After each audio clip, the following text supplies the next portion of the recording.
And good morning. If you are just joining us, you are watching day one of the 2024 NCTTA Collegiate National Table Tennis Championships.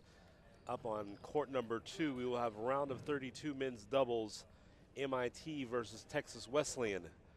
A lot of the voices you will hear today are going to be very familiar to you, so it is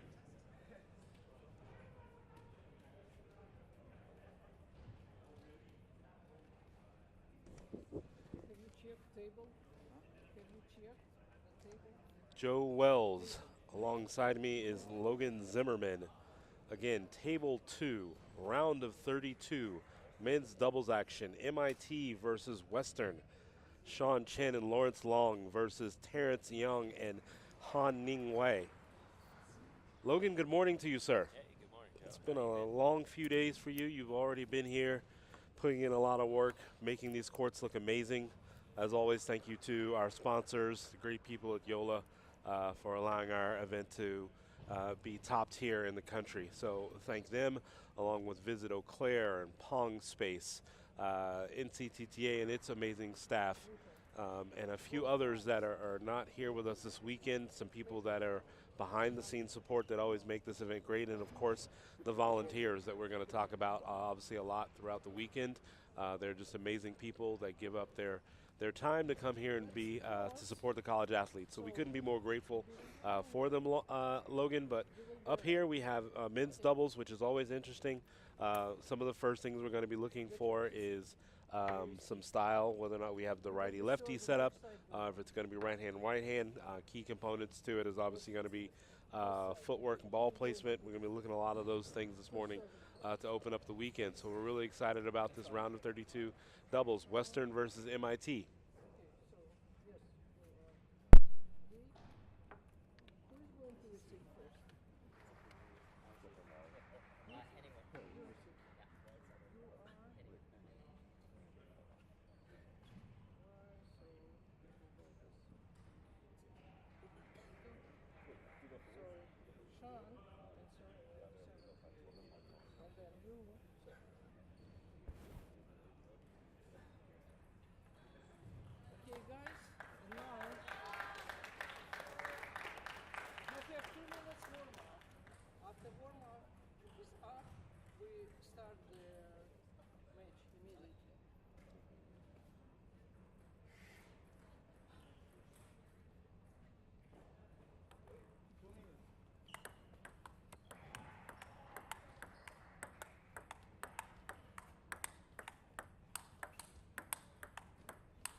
And right out of the box, Logan, we already see that Western is already slight advantage just on paper, as they do have a righty-lefty combination.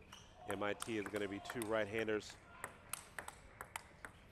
And for those of you at home, if you pay attention, the team in the purple here at Western, the righty-lefty combo, they don't have to move as much because their forehands are both in the middle of the table, whereas if you're looking at MIT, the right-hander has to move out of the way so that way his opponent can play the next shot. So when we talk about an advantage, it's just they don't have to do as much footwork and they can get to the ball, but everything has its pros and cons, and I'm curious to see this. We got some high-level players on paper, and there should be some great rallies. Yeah, I know that the players from Western are really going to be ones to watch throughout the weekend, especially as we get into the co-ed side of things. Some very strong players out of Western. Terrence Young is roughly 2,500 rated player, and Han Ning Wei right there at about 23 or so. So coming under the radar as they compete out of the in the Canadian divisions. A lot of the players up there, you know, they don't really get to see the schools in the West Coast and the schools in the Southeast.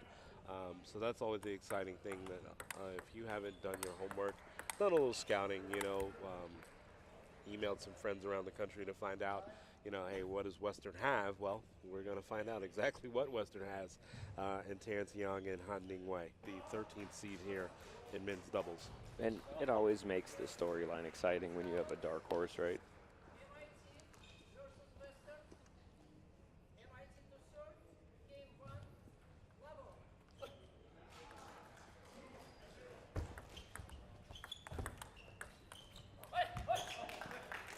All right, so nice opening receive and defense from Western.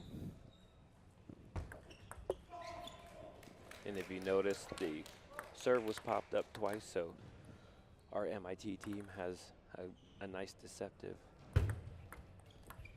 serve placement, but Western fires back with some very quality spin there. Ooh, great shot there. And that's going to be the tough thing here for this MIT team. How are they going to be able to stop Western from wanting to attack anything coming across the middle? Those returns are going to have to really be key. Some really great placements of serve. Obviously, you're noticing that they are trying to keep the ball very short. The goal is 2 bounces, not letting that come off the table. What a beautiful half-long push there. One thing for the viewers at home, keep in mind sometimes somebody missing isn't because it was a mistake. It was because the shot from the other team was just that good on placement. And again, these players here on some of these pushes that are sailing a little long, maybe, again, it's first matches of the weekend, opening points, still trying to feel each other out, so they're playing a little conservative on the open push, and it's getting a little long. But obviously, you notice one bounce along, these players are going to take their shot, especially on the forehand side.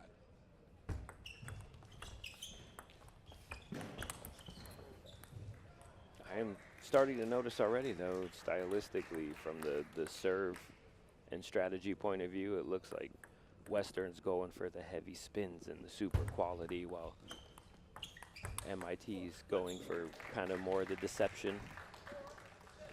Yeah, and again, MIT knowing that they're slightly, you know, underrated, going to be the underdog going into this matchup, 13th versus 20th seed. Knowing coming into this, there's going to be a slight advantage. I want to say Leong is the slightly stronger of the two, and they're going to have to take their chances on the forehand side to just not allow Western to just go all-out attack early in these points, and that has its own level of risk when you're saying, hey, you want to go all-out attack early, because you might not get another chance at it. So you might have to really just take shots on a ball that you would rather have pushed, but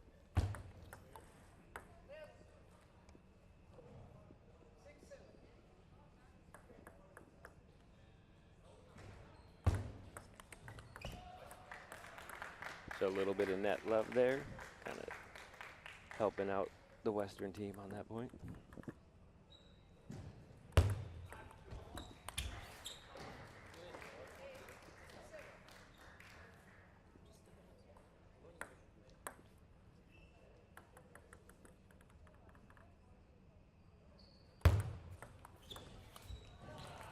Ooh, going for the slow spin there. Some of those arcing balls, you would be surprised, they're very difficult to play even though they look slow. It's because all the energy's in that spin. and then again there, that's back-to-back forehand misses from Ning Wei of Western.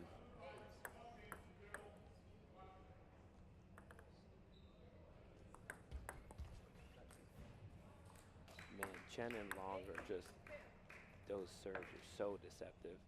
At this level, like, they don't miss. If someone that's a advanced player even is going to give them certain serves, they're going to make them over with quality, right trajectory. So for them to be missing this much, like, these guys are really pouring on that deception.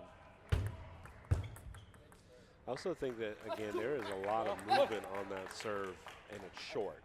So you're really having to decide early if you're going to push or if you're going to flip. And you don't want the spin to really get up on you. And I think when at the return there, a lot of times they were just misjudging how much action there was on that ball.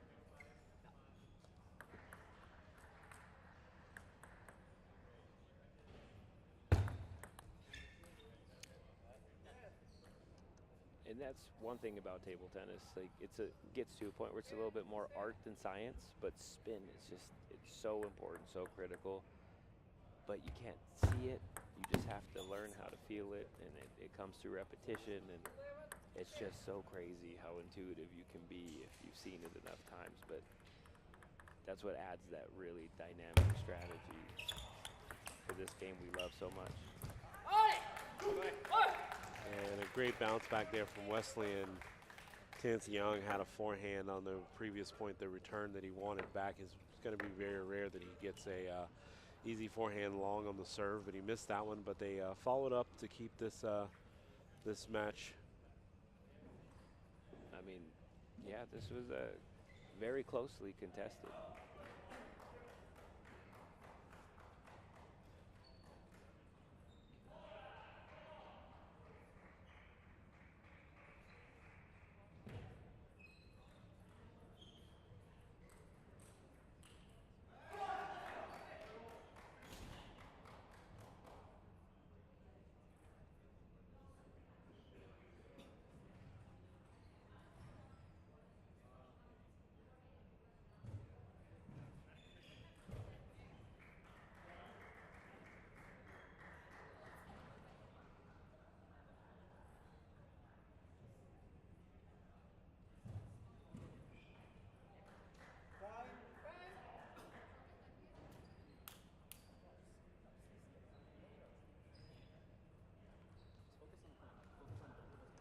Someone did have a late April Fool's joke. Western did take game number 1, 12-10. It was a little tighter than they wanted it, but the umpires have the scores worked out. Western takes game number 1 here of the round of 32 men's doubles. Terrence Young of Western to serve. Honningway calling out the what type of serve he wants. It's again, the communication in doubles is critical, and it starts with the serve and serve is return.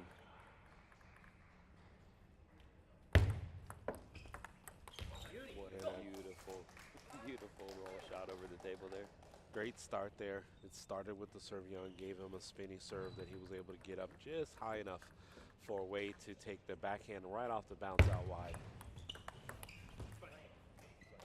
And again, another backhand down the line that Wade was able to roll out wide. That's a great start, great confidence for him. He had a few that he had let go, particularly on the forehand side in game number 1 that got away from him, but he seems pretty dialed in right now. That's 3 straight shots from Honningway of Western. MIT does not want to give themselves a big hole here as they already lost game number 1. It was a tight one. They were down and they fought themselves back into that game, but they still ended up losing in deuce. And again, a little errant forehand there from Honningway of Western. Terrence Young to serve. That spin, Honningway underspin has just been getting him all first game, and now there. 2 great serves from Honningway, but he's won 5 out of the last 6 points. He's coming out on fire. I mean, again, started off with the forehand. I mean, the backhand's cross court. Now he's giving him a very mixture of serves that is confusing the pair from MIT. I want to say that last serve was called dead ball, medium, sitting in the middle of the table. That was just misjudged by the MIT team.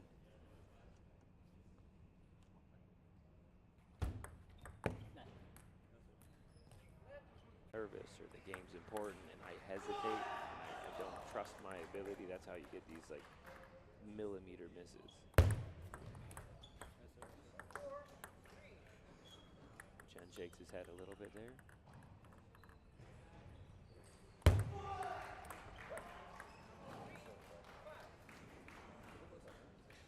So a little bit of discussion trying to figure out maybe what is on that serve or how it's deceiving him. Nice, beautiful topspin there. Short topspin ball. That was a great play, great changeup. Forcing the miss long off the table. Good positioning from Young. That was a great place. You know, hit it where they're not. Basic kind of 101 strategy. And you'll notice he didn't try to kill it. You know, he just put the ball in a really good position, and it was too tough for Chen to be able to get back and play a good shot on that. Again, a very low spinny serve coming from way of Western. MIT is smart to take a timeout here. They're down 7-4. They were down 8-4 in the last game. Just pretty much got railroaded. And they don't want to see that happen again, as they know that they have to be able to do something to get back into game number 3 here as they lead 2-0 in this men's round of doubles 32. We're going to take a quick moment. Before we go, we'd like to thank our sponsors, Yola, Visit Eau Claire, Pong Space, Bluestone Designs and Creations, the United States Coast Guard, and NCTTA. We're so appreciative of our sponsors and partners through the years. You know, we've been to Eau Claire in the past. It's been a few years, but the last time we were here, very gracious and hospitable host, and we couldn't be more excited about what's to come this weekend. Again, I'm Joe Wells. Alongside me is Logan Zimmerman. We'll be right back.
As we resume action here.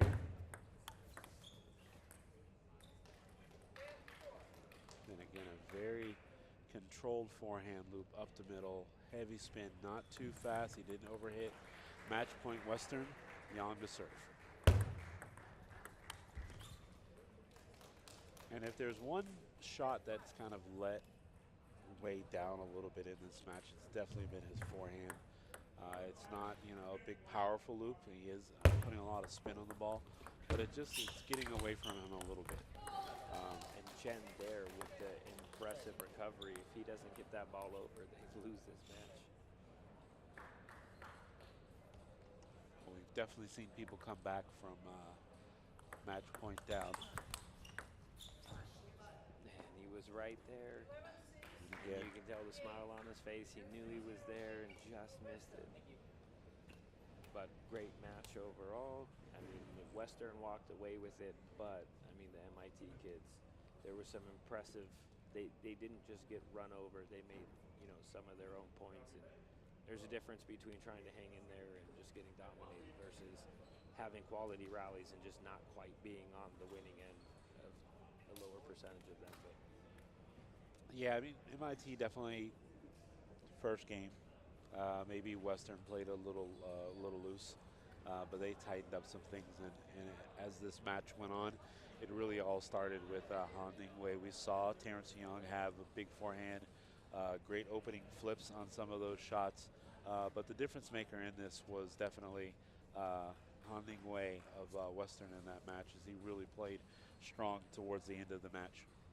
yeah, and I think sometimes, you know, coming into that first game, you don't maybe necessarily know, like you were alluding to, that they haven't always seen all these players on the circuit. And that first kind of tighter score is basically the feeling out process, getting a feel for their spin, getting a feel for the speed, and getting a touch for it. And it looked like Han Ningwei, once he felt comfortable, he just started letting it go and hitting winners.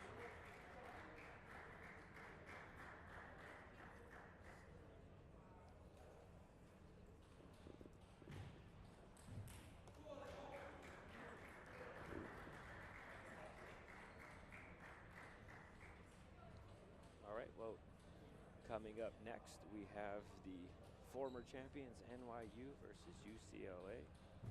We will be back in a few minutes to talk with you all. So until then, sit tight.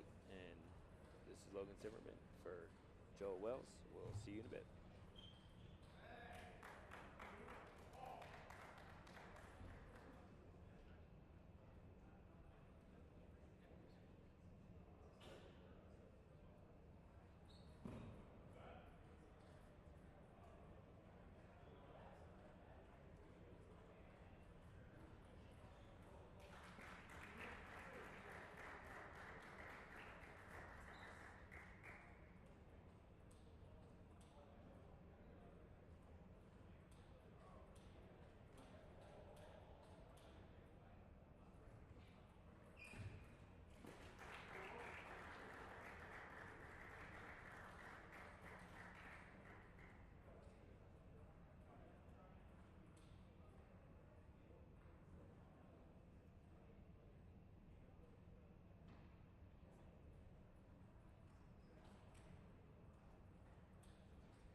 here we are, folks. It is round of 16 men's doubles action. You are joining us as we are in day one of the 2024 NCTTA Collegiate National Table Tennis Championships. I'm Joe Wells. Alongside me is Logan Zimmerman. Up on table number 2 is Texas Wesleyan versus the University of Michigan. Texas Wesleyan is fielding the pairings of Darren Douglas and Thiago Ueda versus Michigan's Eliel Sosas and Alexander Sai.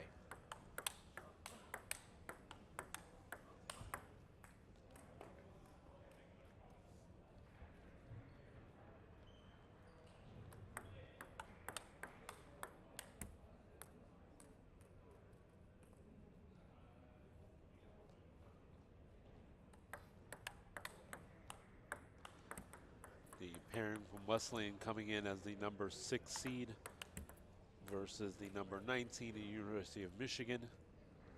So the first time that these two teams are going to be squaring off within the season.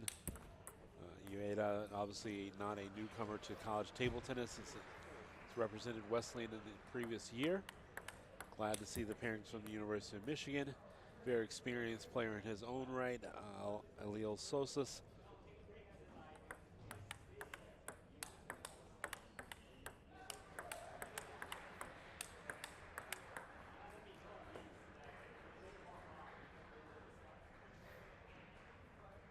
We're looking at a righty-righty combination, so we can throw out the righty-lefty advantage out the window. Obviously, everything right now in this match is going to be geared towards trying to set up big forehands as best as you can on the right-hand side, and then the advantage will be who can take the backhand topspin off the bounce or roll that ball out wide to their opponent's left side. Texas Wesleyan to serve.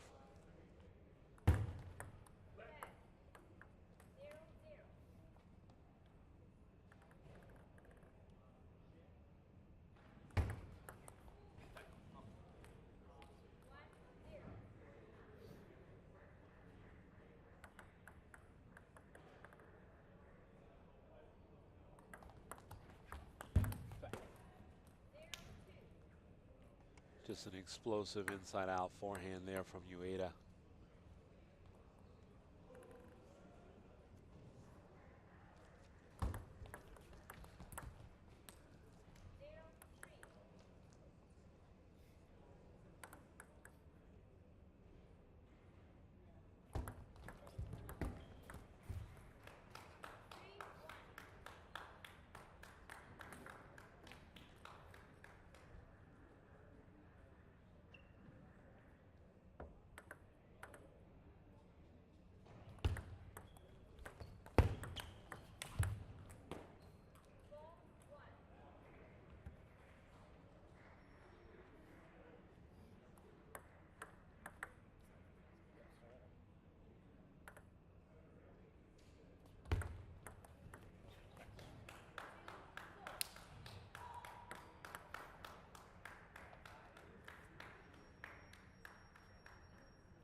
Another round of men's doubles, round 16.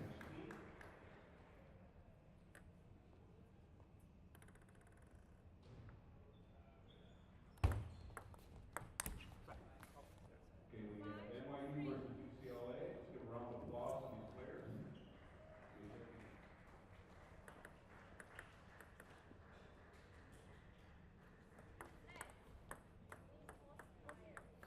So we have the umpire giving another service warning here to the players. Nice push there from Eliel Sosas from Michigan.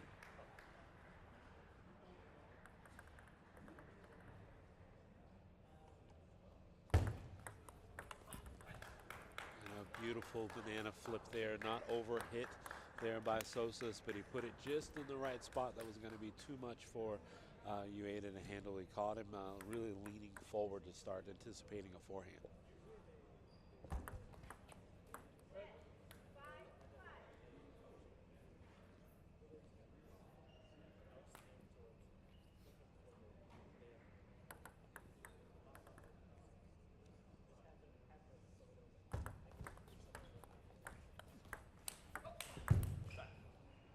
nice counter looping there from both teams.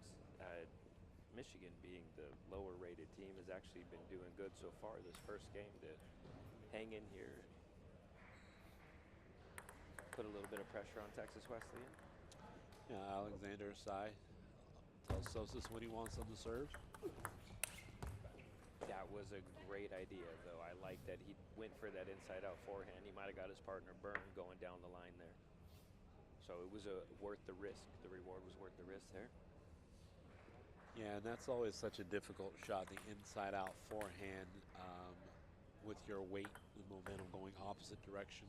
Just a really difficult ball to control. Just a slight miscue there. We've seen Alexander Kai play in the past. Great talent.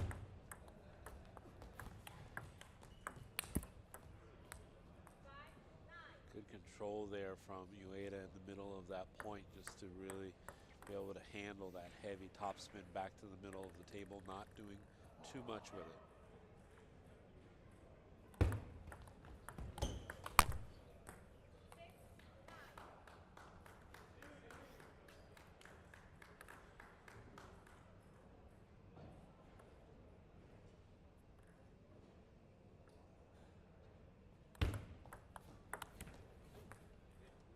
And again, we see Darren Douglas with a nice controlled backhand return.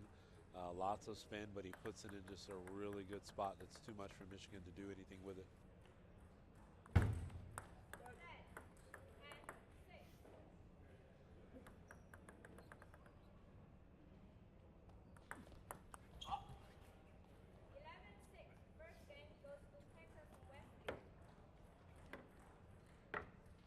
So after fighting, real hard through the first half of the game, it looks like Texas Wesleyan may have found out something, hole in their teamwork. A little bit of technique-wise, maybe they found out that the players can't handle a certain type of spin, pace, placement. So we'll see if we can try and figure out, along with everybody at home, how the tactics change and what the strategies are.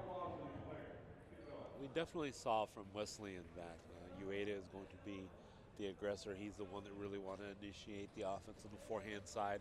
I liked Darren Douglas's placement on the backhand.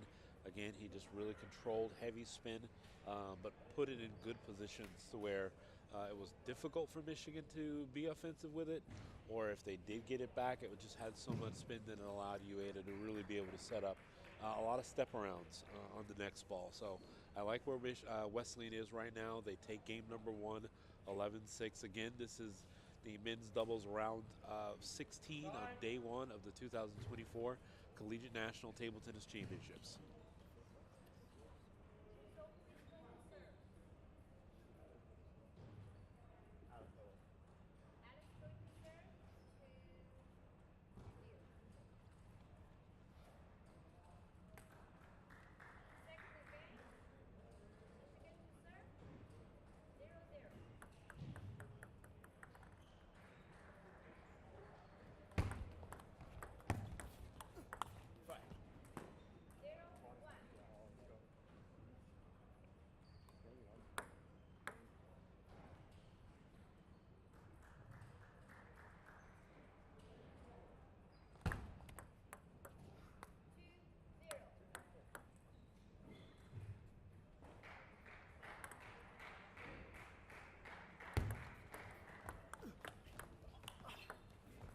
What a wonderful hooking forehand loop. You could see that on the camera. The ball is just kind of breaking across the table because of all the side spin.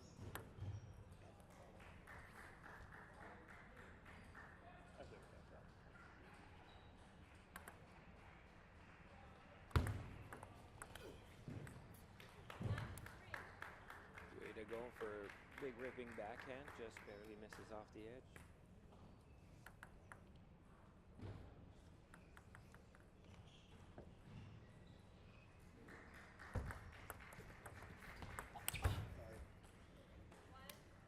Unfortunately, that's definitely a push that Sai wants back.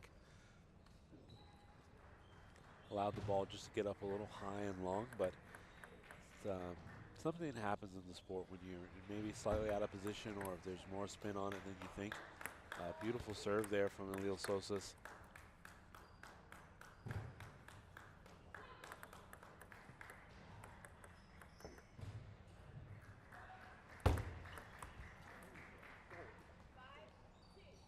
And again, right decision there to be able to finesse the flip up the line, but it carries a little wide.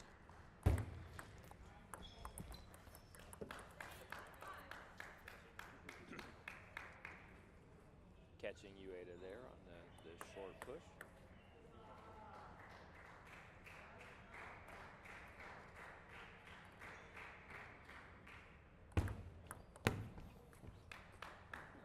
Can Ueda take his backhand push just a little wide, allowing the parent from University of Michigan to get back in the second game. Alexander Sai to serve, down 4-5. And again, really great serves from Sai of Michigan. As they knotted up here at 5-all in game number 2. Thiago Ueda to serve.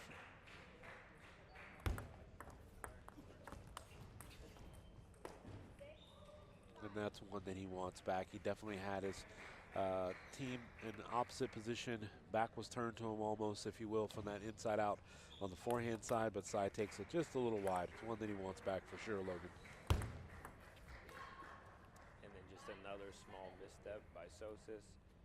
I mean, it's one of those things that's so close. You got to take the risk when you're the team that's, you know, outmatched, because you got to kind of use it to your advantage. See if you can get some nerves going, and the higher rated team try and force a few unforced errors.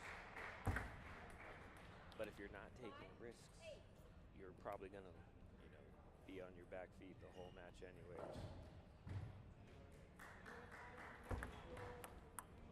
But just three small, I mean, this game, they're down by 3 points, and they had 3 unfortunate kind of miscues. And that is 3 straight miscues on serve. One he missed where he hit it off the edge. Those are back-to-back net balls. Hopefully, Sosas is not getting tight here in this second game. That's exactly what he was looking for there. They're trying to keep it so tight to keep them safe or force an error from the opponents, and it ended up paying off because you can let indefinitely in table tennis.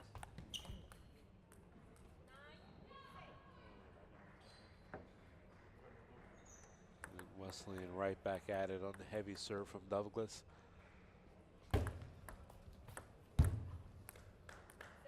Ueda going for a little bit of flashiness there on the inside-out flip, and just miscues. And is it a possibility, Logan, that he really wanted to step around, hit forehand down the line, but the ball was so short, they ended up having to adjust in the moment, which takes a lot of skill to decide.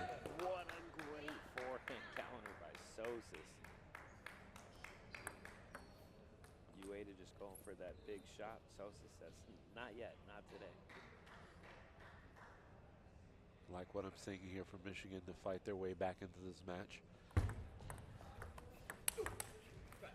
And there you have Douglas with the big step around on the forehand side. We haven't seen a lot of that from him this game, but clearly he's able to do it. A very fit and in shape, fast player, Douglas is.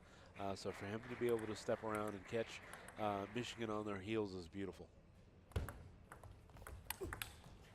And another step around that Michigan just allows those balls to get a little long on them. They lose straight points, and they're down now 2-0 in this round of 16. They lose game number 2, 11-8. Lost game number 1, 11-6.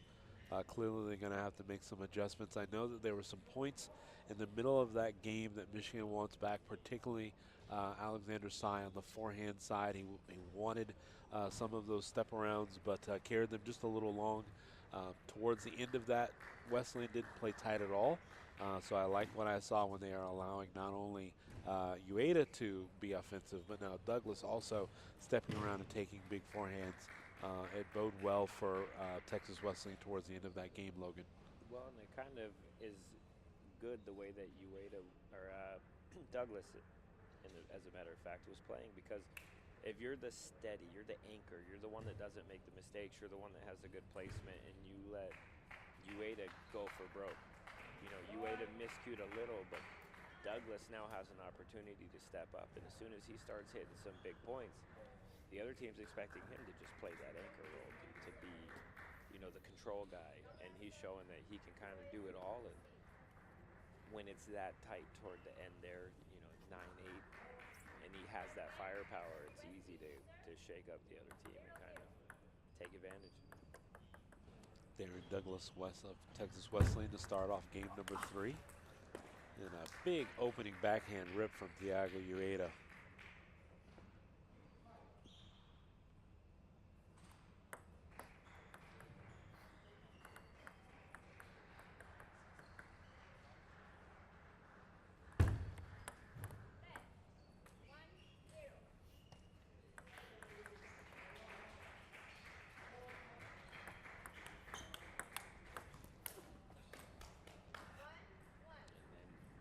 Douglas there sees an opportunity to try and go for a big shot. Sounds a little bit like he caught edge of the racket there.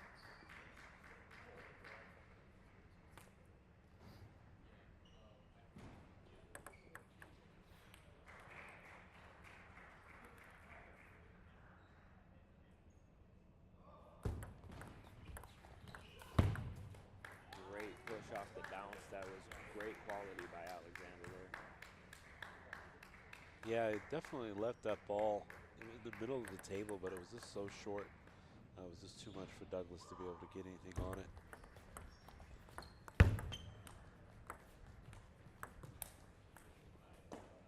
Smart play from the pair from Wesleyan, not to just get too excited and wanting to hit, attack. I like to see that they stepped back and just gave them, you know, more of a 40% ball just to get themselves back in the point. A little bit more underspin on that ball than Alexander anticipated.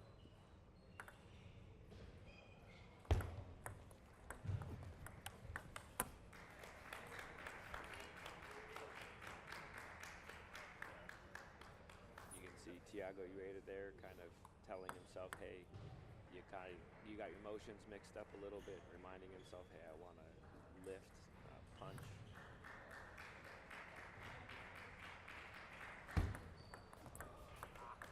You'll see some self-talk from the players out here. Sometimes like coaching yourself to make sure you don't repeat a mistake. Miscue there on serve from Douglas. Wonderful over the table shot by Sosis there. That's exactly what we saw. The first point, he played it too tight because he knew that he couldn't let it long, and he played it right into the net. The second point, he was able to play it, and he did exactly what he did want to do, where he left it up too high, too long. Nice backhand placement.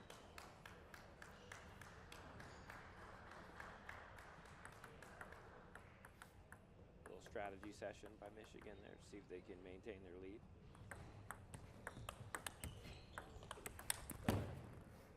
Just an unlucky point there from Michigan as they tried to react to a ball that was fast, but then if it hits the net, and as many players know, once a ball is topspin, it hits the top of the net. If it does not carry along with the topspin, who knows what that ball is now. More than likely it's dead possibly. Just a beautiful half-long, like super spinny topspin ball there.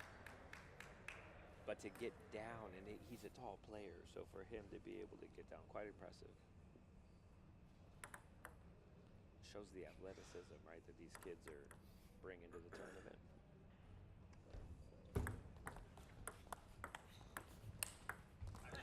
And just a little delay there. Wait to see which way Ueda's going to go, and then he chose to go against the movement of Ueda. I'm noticing Sosis is like a cerebral player. Some of the decisions he's made since the first game, like he's trying to think his way through it almost in real time. Yeah, and in table tennis, again, revered as one of the fastest sports in the world. Be able to do that, have that kind of time, is tough. But another big forehand there from Sosis.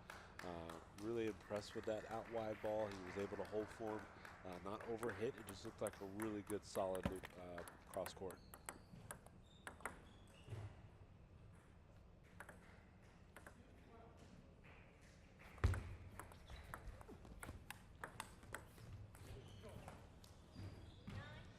Again, in a lot of this game, it looked like Wesleyan maybe took their foot off the pedal a little bit, wanted to play a little bit more controlled approach, and as we can see, what happens is they're now down 9-5 and allowed Michigan to get back into this match.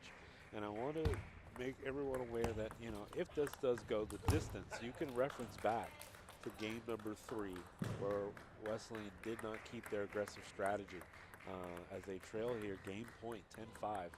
But this very well could be a turning point, and it happens to the best of them, where sometimes you just let your intensity lapse, and you find yourself giving away points and ultimately giving up this game. You can get into a mentality of like, hey, let's not blow this lead. Or maybe we don't need to play as hard as we did, so let's go for a little bit more control and placement. Let's not lose this game.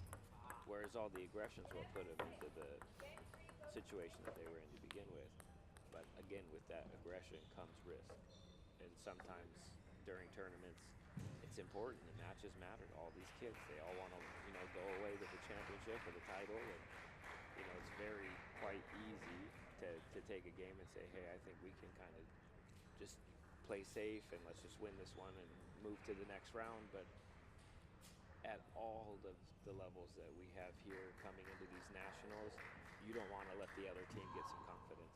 Because even if they're the underdogs, once they have some confidence, you might have more of a struggle than you anticipated.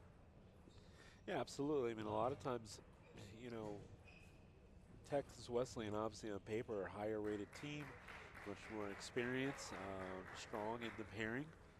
But if the balls just really start falling the right way from Michigan, and Alexander Sy playing confident now, he had some really good forehands there.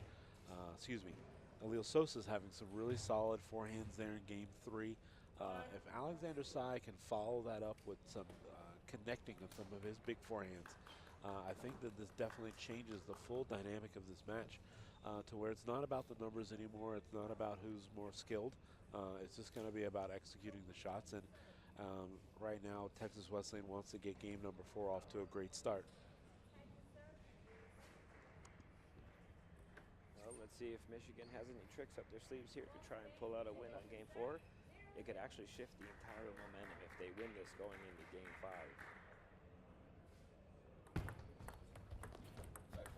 And an unlucky, unfortunate start to game 4.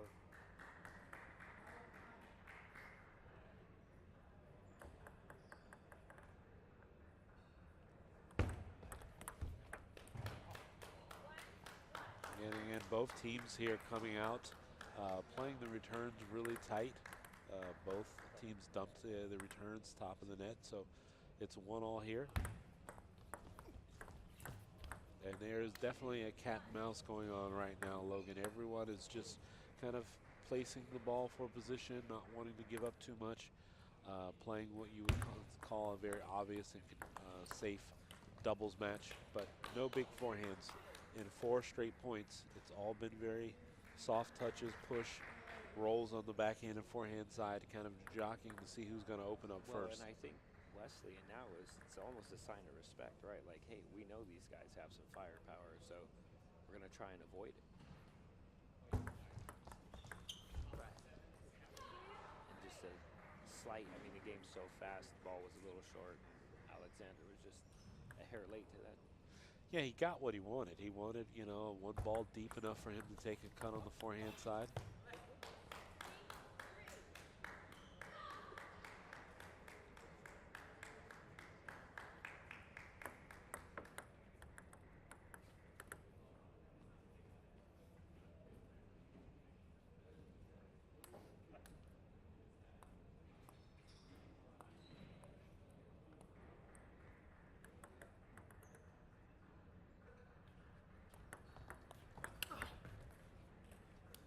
And a big rocket there from Thiago Ueda.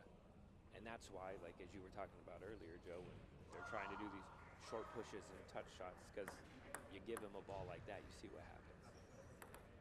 Yeah, it definitely went, again, the first 4 points was this kind of a back and forth feeling out. But now they're definitely opening up these points. Ueda gets a forehand flip there that was, you know, unlucky bounce for Michigan that came off the net that way. But he was definitely going, you know, inside out on the forehand flip.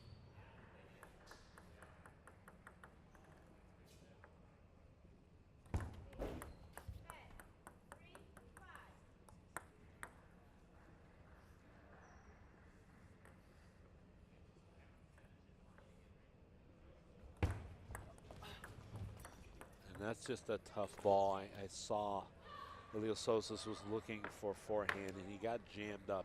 Great return there from Ueda of Texas Wesleyan, and smart timeout to take it early. You know, it was 2-all, and now they're down 6-3. So a great, smart decision there from Michigan. They're right where they wanted to be in this match, but they saw that it was getting away from them quickly. Let's just go ahead and kill the momentum and readjust what we're doing. I think them going back to opening short, and then waiting on your shot instead of trying to overdo it, because we see that Wesleyan's controlling and placing the ball really well, so they're not really just getting any cheap points right now. Coach Doru making an appearance for Texas Wesleyan, coming over, giving them some words of encouragement. Maybe even a couple sneaky strategies. Close this one out. Dora doesn't, strike me as the person to do cheeky things on the table. He's definitely more a man about his business, if you've ever had the pleasure of interacting with Doru. But yeah, very experienced coaching staff on the Wesleyan side. And just like that, it's the second short ball that UADA's put to Sosas, and he was just a half a step too far away to put a quality shot on it. Wonderful spinny ball from Douglas there. We saw a lot of that from Douglas in game number 1. Just some really nice backhand controlled spins deep into the table. And Wesleyan is just kind of letting loose, relaxing and just firing at these things. And Michigan right now doesn't quite know exactly what to do about it.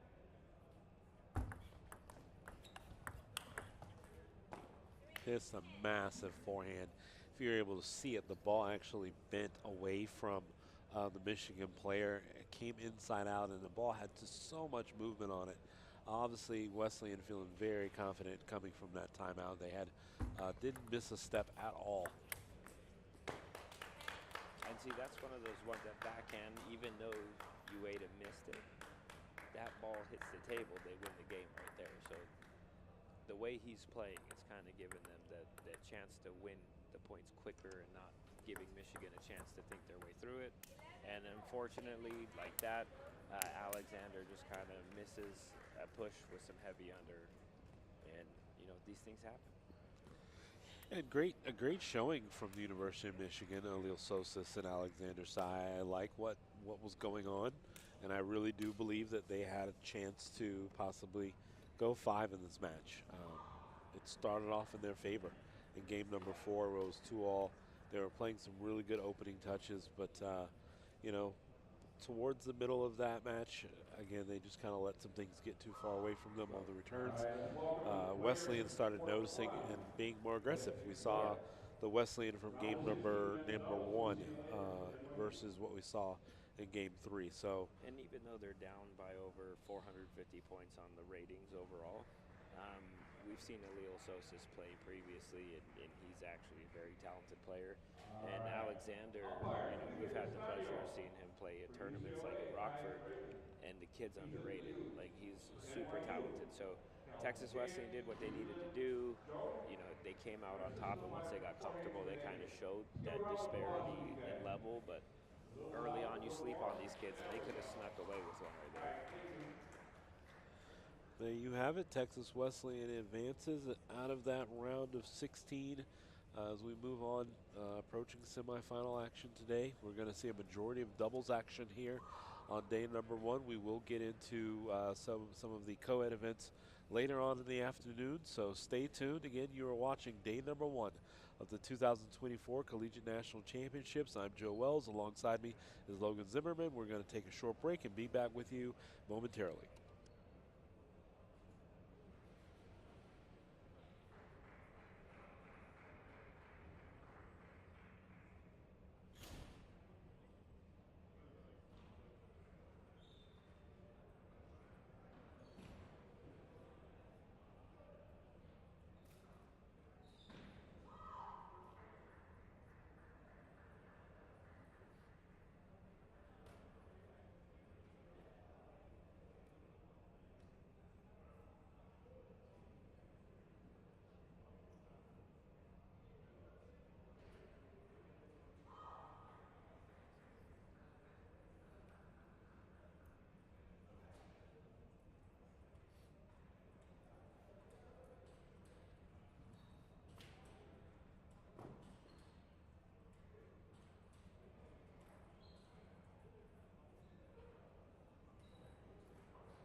Coming out of table 2, round of 16, men's doubles.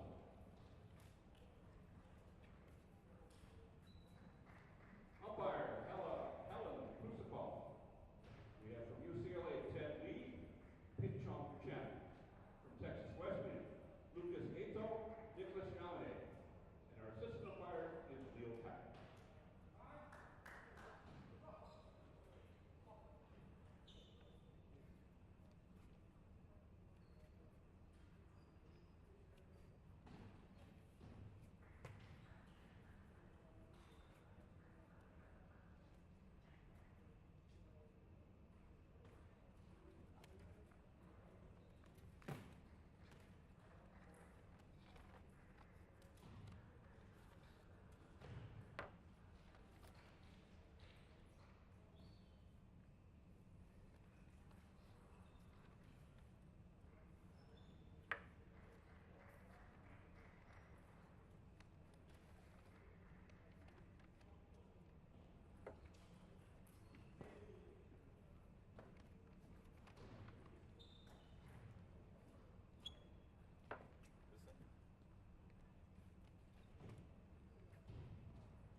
Okay, guys.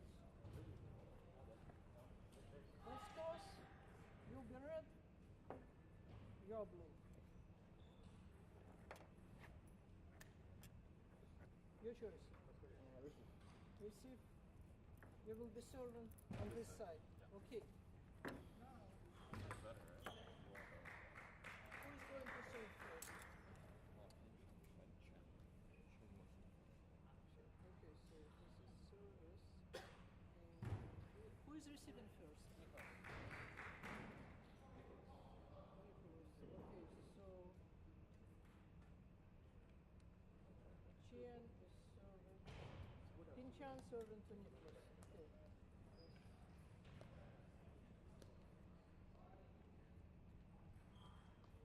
Okay. Ready? 2 minutes for a moment.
And here we are. We have another Texas Wesleyan team in the round of 16. They will be facing off against UCLA.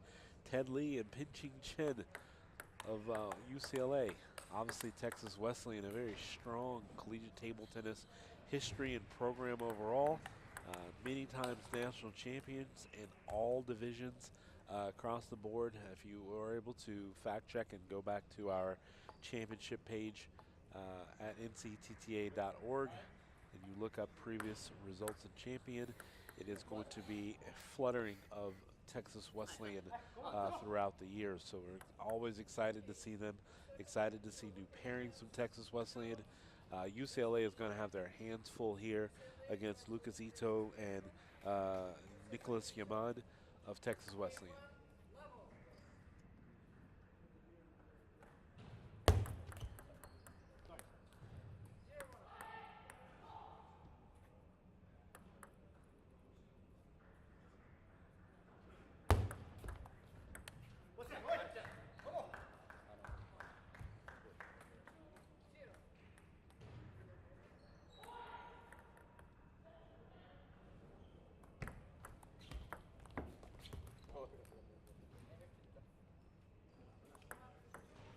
Lucas Ito, a very experienced player from Texas Wesleyan. He is also a modern-day defender, so very tough game to play against. He's going to have a lot of heavy underspin variance to his chop, and then if you give him a forehand long enough, he will step around and hit that ball.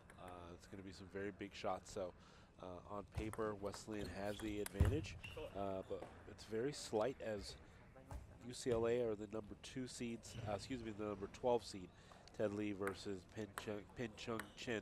And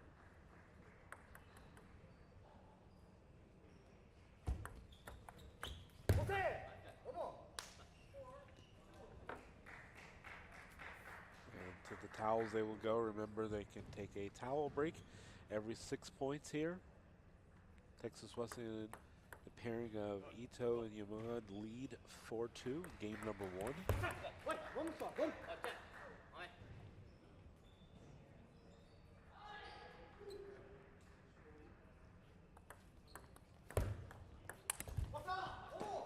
And again, a very controlled forehand there. Heavy topspin deep that UCLA tried to overcome that with some heavy spin, but it just wasn't fast enough again. Wesleyan usually fields a team with a lot of experience, a lot of international experience, as some of these players are from their junior national teams and national teams in their respective countries.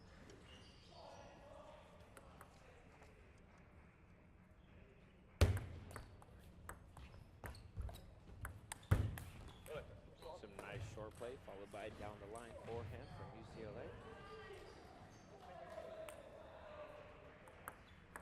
We have that lefty-righty combo again on the UCLA side.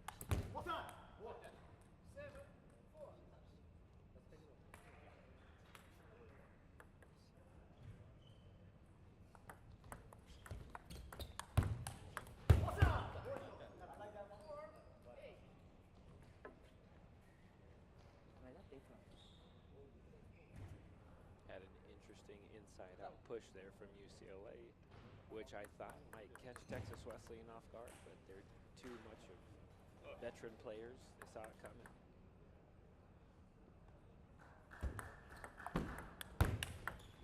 Just wonderful counter play there from Texas Wesleyan. And again, as the defender that Ito is, he played a very controlled forehand deep back into the table and allowing his teammate Yaman to get back into the table. And that's just some super heavy spin that's hard to deal with, especially if you're having to move to your left or right and then step around and have enough racket head speed to overcome that spin.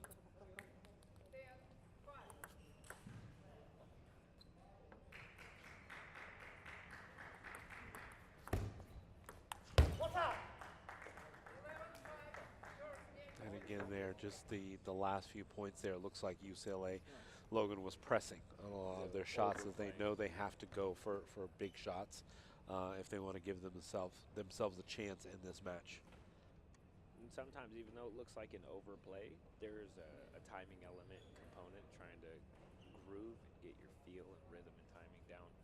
So I think if UCLA continues down this path, if those balls start landing, then we can see this being a much tighter and contested match than that first game would indicate.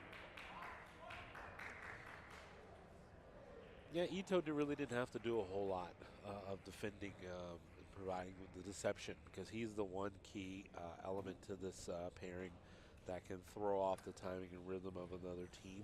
As again, he can defend, but he also has great offense, big forehand when you give him time.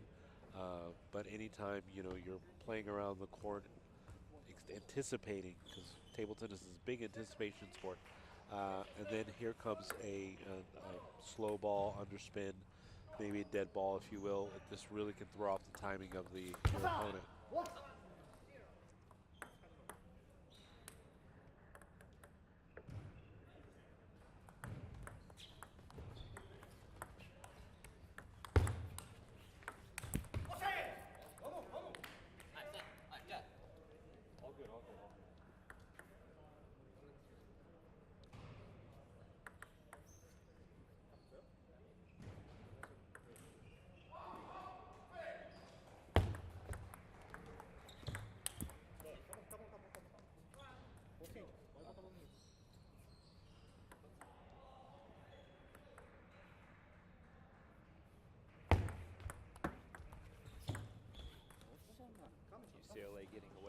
with one a little bit there. The ball was high enough to be attacked, but had a little bit of a slow, awkward pace to it.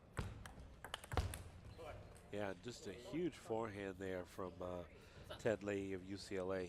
Takes that forehand way out wide there.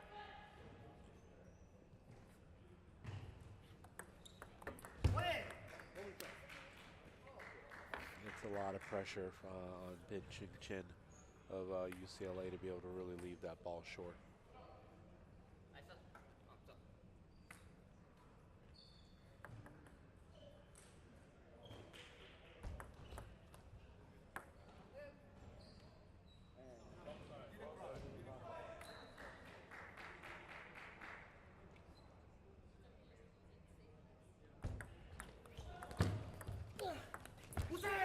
What a wonderful, you could hear the grunt, you can indicating how much effort he put into that ball with as slow as it was.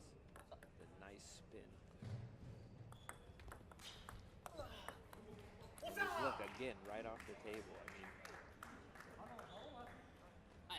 that's actually one of the harder shots to make in table tennis because you have to just barely touch the ball but swing as fast as you can. And then answering back with a great inside-out forehand there. Kind of off the bounce, taking the time away from them too. Yeah, just beautiful step around overall. I mean, it looked almost effortless as well.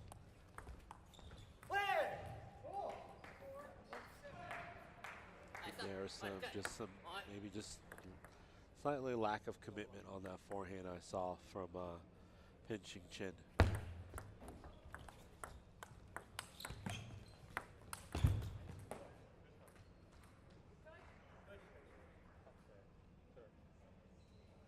All right, so that was a nice show of sportsmanship there. It looked like the umpire didn't quite see or hear the contact, but it was just a barely graze of the edge, and Wesleyan there being good about saying, hey, I saw it, it touched, go ahead and give him the point.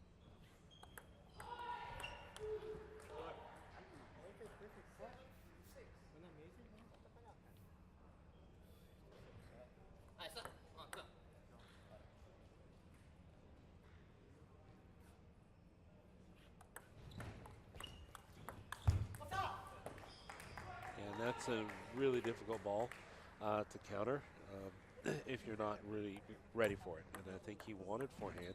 Obviously, Ted Lee being a left-hander, he got the ball that he wanted, but he just didn't do enough with it. Yeah, and that counter off the bounce, you can't take a lackadaisical approach to a shot like that. You really have to be on top of it and catch it early if you're going to play off the bounce out wide, just like he did on the backhand there. Are you ready for some random comments from random commentators? The shoes that UCLA are wearing, I've always wanted a pair and I never got one. Well, the funny thing about random is Logan, when you are wearing a Euro 48.5, 49, UK 13, you don't have those problems because table tennis, they don't make them.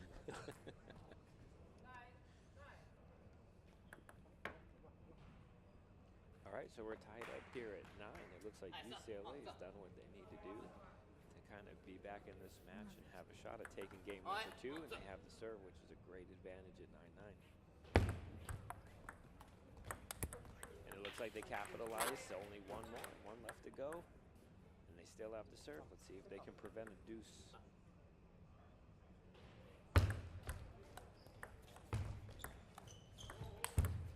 What a beautiful shot to stay in this. That was just amazing touch there. UCLA did a great job to take that second game. Now we're tied up 1-1. And it all started with the variation in shot selection, throwing off the timing of Wesleyan, not expecting them to play a chop block in the middle of that point. And that's really where the rhythm of things got thrown off.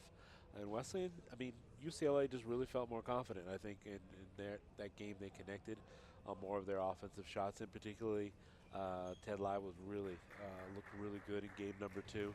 And they were able to win that. Even though it was a close one, they still take it. And I know that Lucas Ito, the competitor that is, you see him fighting and pumping up his partner after each point. They let one get away, and it allows UCLA to get right back into this match.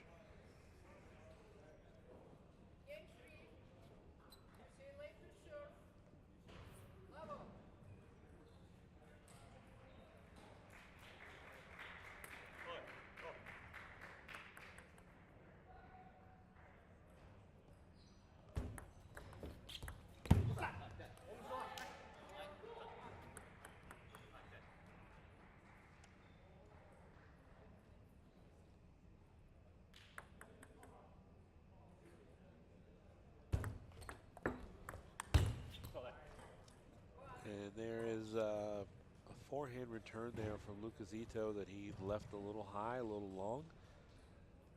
Headline makes him pay for it. It's actually back-to-back forehand opportunities there from Lai. He missed the first one. He does not give up the easy ball in the second one. Is now 1-all in the third game. They are tied 2-all here in this men's championships round of 16.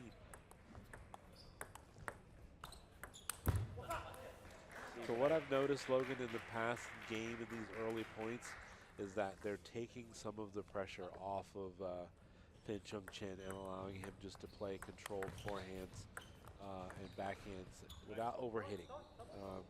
There was a lot of blocking midway through versus him taking cuts. Well, and I like that he's chosen to kind of go for the strategic placement over the overhitting.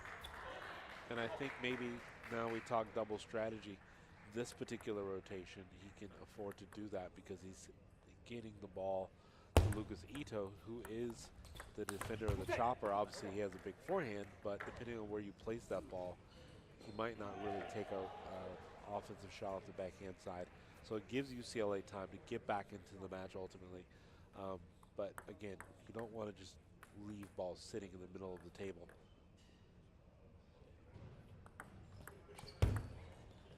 Nice opening, kind of half long off the side. I mean, he had to reach around the corner of the table just to get to that ball. That's why he let it drop.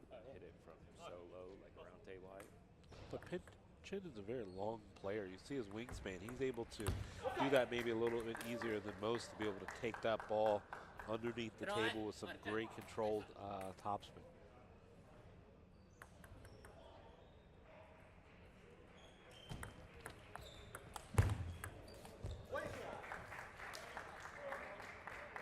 And that's one where, you know, Ted Lai wants that one back, but it was a good backhand loop, but even better shot from Nicholas Humane.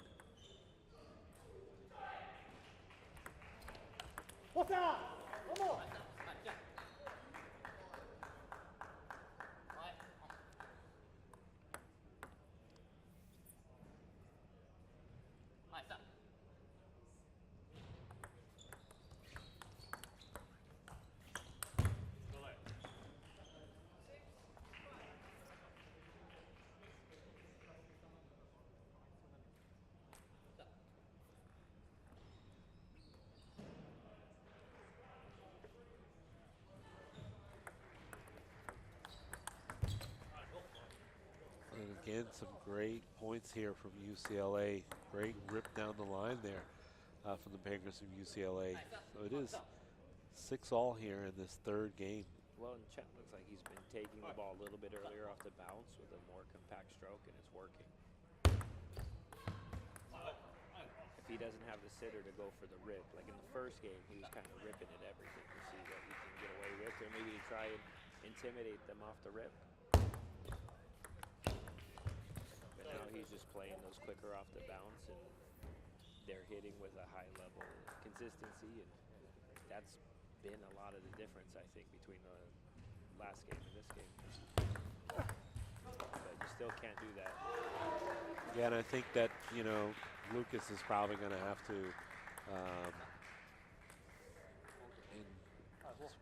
really want to engage himself more on the offensive side. In this game, it's back-to-back forehands from him. A big forehand rip. This one was a controlled loop, but he's going to have to push himself more into this and not just leave this to chance, particularly with the newcomer, Nicholas Humane, his first time out on this stage. And again, just UCLA making them pay for that.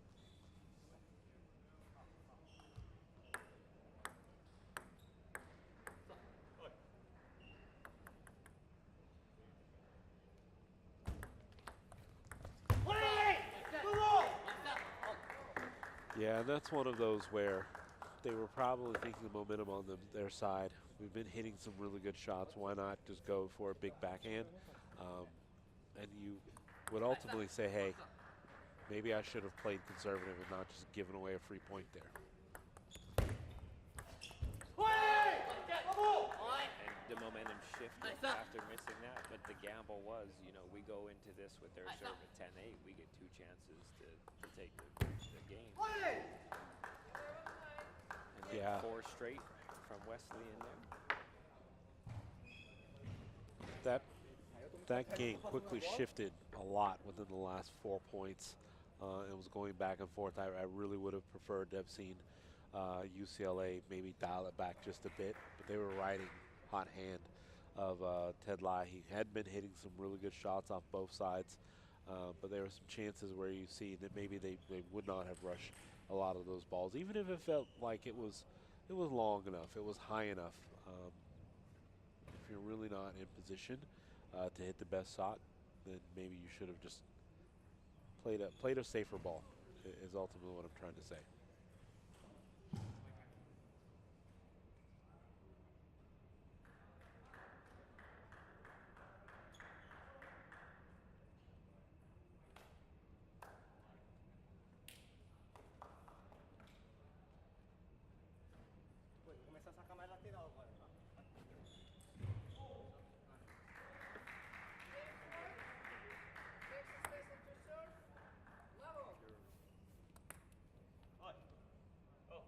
All right, game 4 is underway.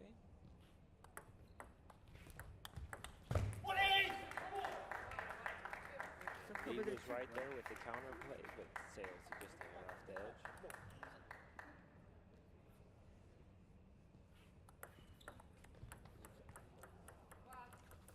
Unlucky net ball there. At this stage, UCLA will certainly take it.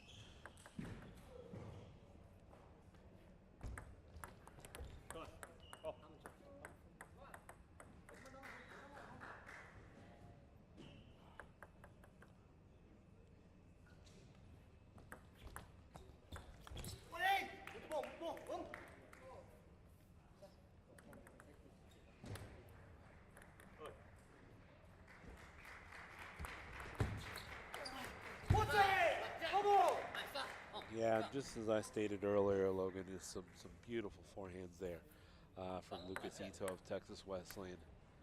He's feeling real confident right now. We didn't see a whole lot of that in the first 2 games, but we're seeing a lot more of it these last 2.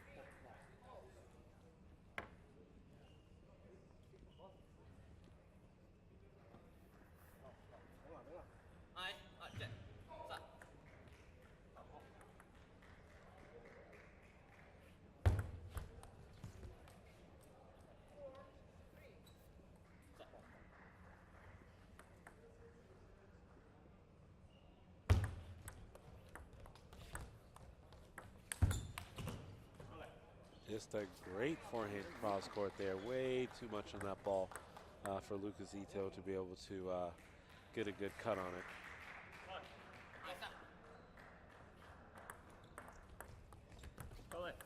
Wonderful short push, drawing out the air.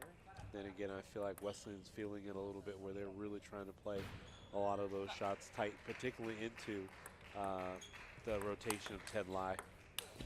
I mean, wonderful, you know, kind of just staying in the match play there from UCLA. It looks like Wesleyan kind of goes for the overplay there.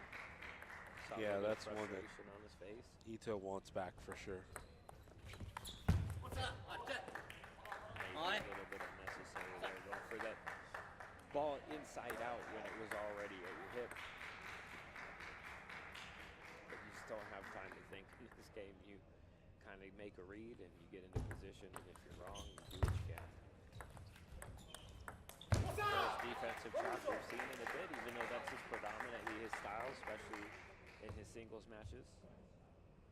And That's just a really tough ball for UCLA in particular, where you have one person countering, one person chopping, but at the same time, you don't know if he's actually going to counter.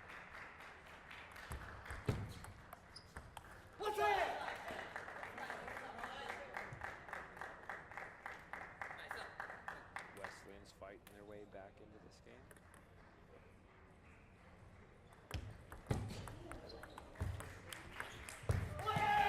All the momentum seemingly was in UCLA's favor, but now we're here tied up. And looks like Wesleyan's kind of on a hot streak. Yeah, I actually question whether or not they should have taken a timeout. I felt like that would have served UCLA well because they weren't. There was no variation in any of those points. What a beautiful get there.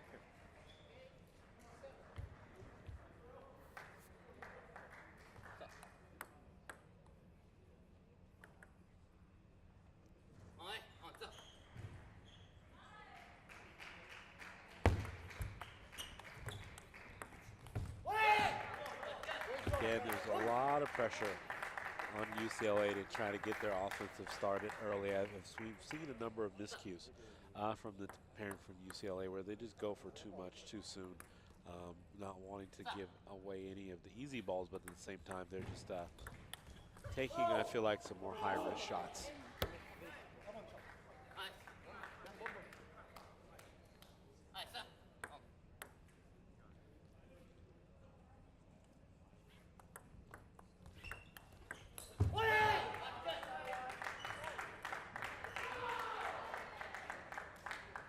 Again, opportunity for a timeout.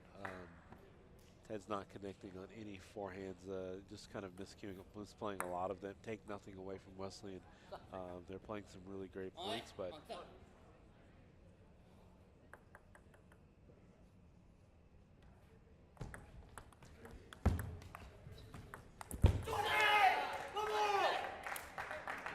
typically you don't want to place a ball shallow in table tennis or maybe dragon sports in general, but with that long tips chopping style, the deception of what's actually on the ball, sometimes, and in this case when it's shorter, you don't have a lot of real estate to work with. There's no safety for you, so your touch has to be perfect to get it to land 5 feet away from your shot. So that ended up working out. I think you probably would have preferred that that chop floated a little deeper to the baseline. Next matches on 1 and 2 will be women's double. But it looks like, might be too little too late from UCLA to call the timeout. However, if they win this point, then we go to deuce, and it's kind of a reset to give them a chance to make it to game 5. yeah, they definitely use a lot of that timeout break, a lot of that part of that strategy. I mean, maybe there wasn't a whole lot they were able to talk through trailing at 9-10, but certainly maybe as they say in football, to ice the kicker, and that's exactly what UCLA is attempting to do here in this fourth game.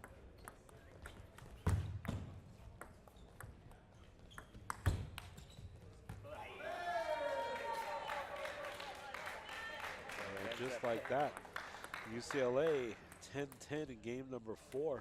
Looks like the timeout worked, Logan.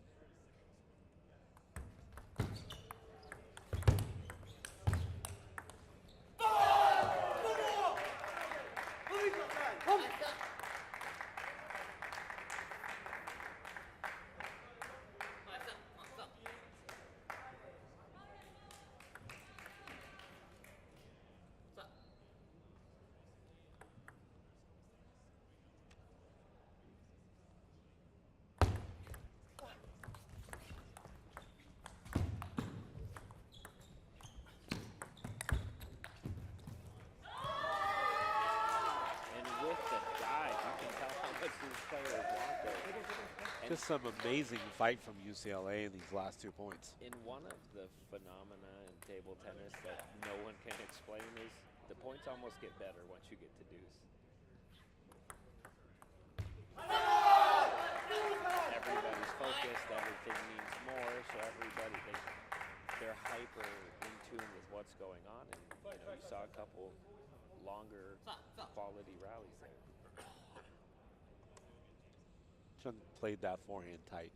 I know he wants it back. He had played some really good controlled forehand topspins in previous points, but that one he just looked really unsure of himself. And that inside out step around for Ted Lee has been working these last few points. Kind of catches Ito out of position.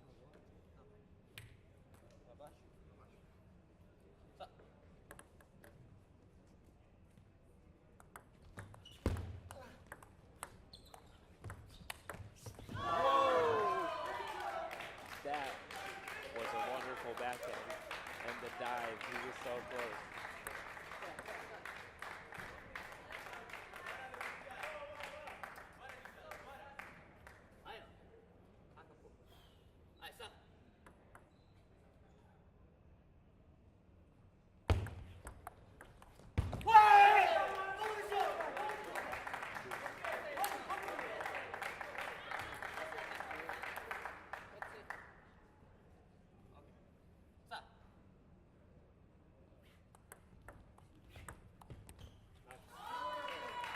Just some unlucky touch bounces there. They open up that point with just feeling out the shots. It is so tight right now. It's 14-13. UCLA looking to extend this match to go to a game 5. Have to serve. Wesleyan trying to close it out. And that shot has dropped the last 3 times that he's gone for it. So I don't know if you could say maybe Wesleyan knew it was coming and pushed it just a hair wider to throw him off. Or if he just miscued. He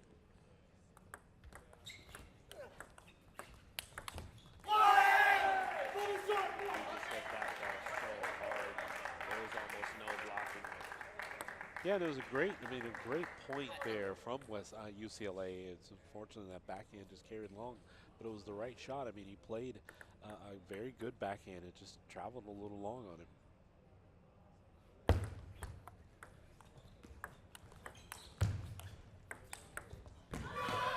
And pinching Chin coming up big with a huge looping forehand, bending the ball out wide. UCLA not giving up here. 15 all in the 4th game.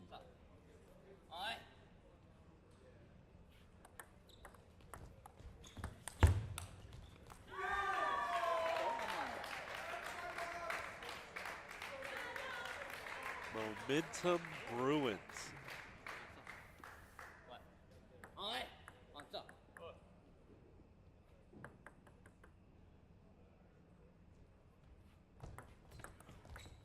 And again, they're targeting. They know he wants that ball inside out to the left-hander, so they're targeting his right hip. And that angle change is just enough that he can't get there.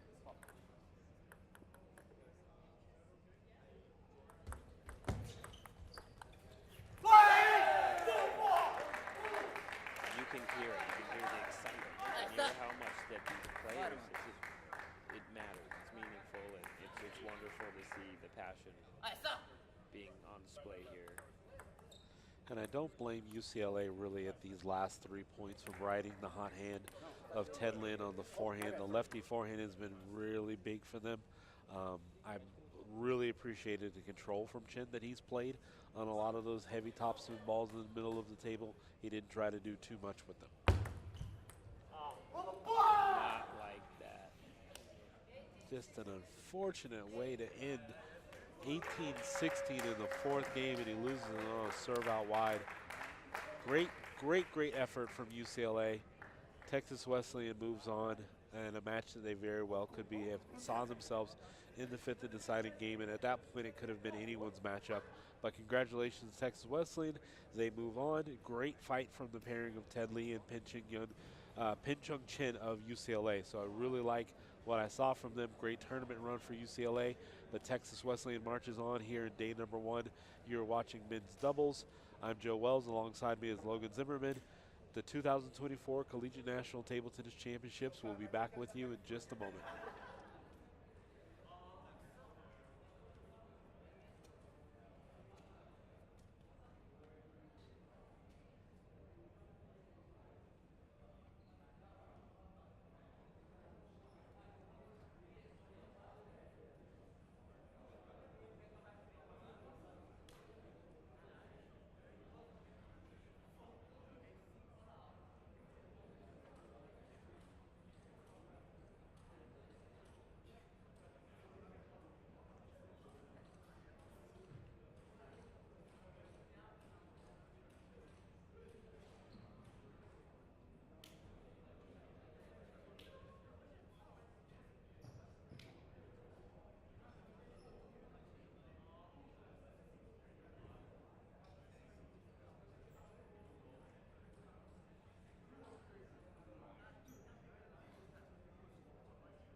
You guys ready? Okay. Red. Serve, receive, sign.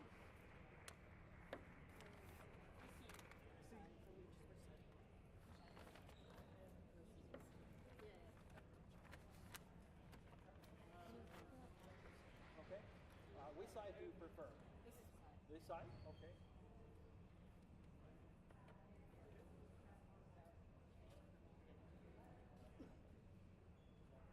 Okay. 2 minutes practice. Either of you guys have hips at all? Oh, yeah, both of us. Both of you have circles.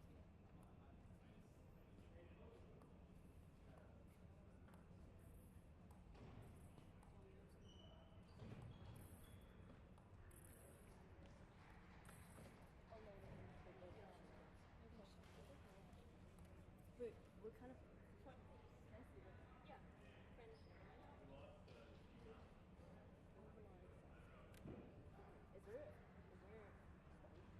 Yeah. Backhand? Yeah. Oh, how are you guys? Nothing.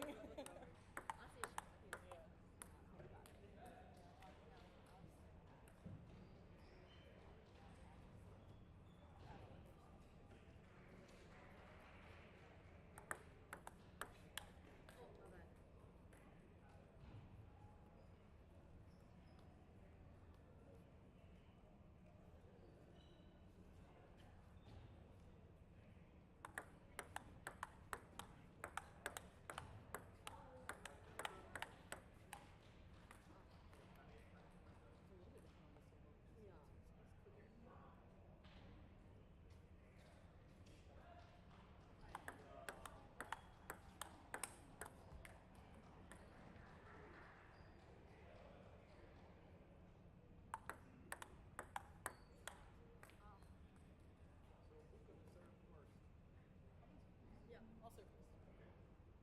Who's gonna receive first?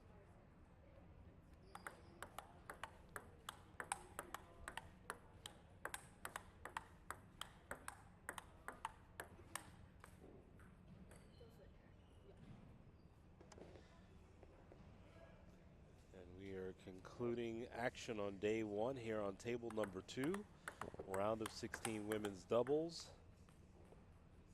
UC Berkeley, affectionately known as Cal, taking on University of Virginia Cavaliers. Representing Virginia is Jai Lu and Yinghu Yap. For California, it is Lavanya Marathapadian versus Kylie Lamb.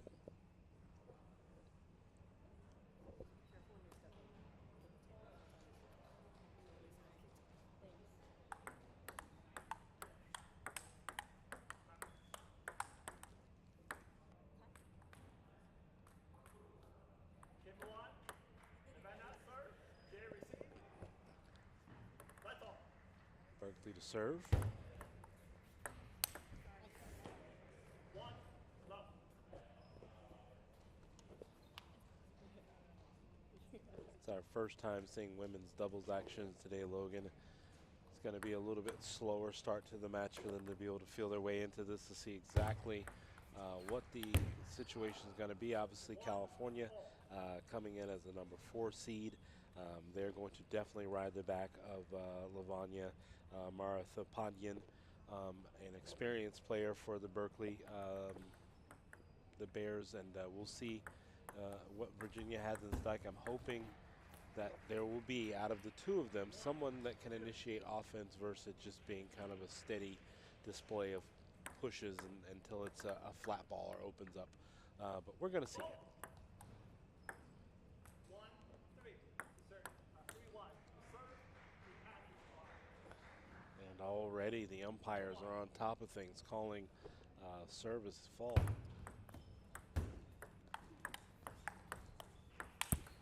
So in that particular service fault instance, it looked like the ball crossed the plane of the table, and that's why the umpire gave the point right away instead of a warning.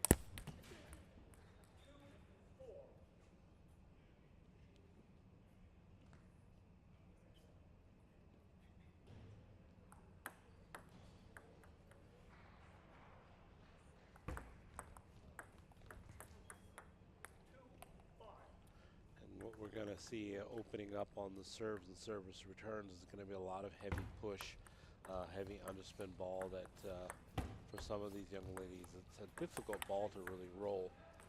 So what you're going to see is waiting on a ball that's higher and then stepping in and taking the ball off the bounce or flattening it out.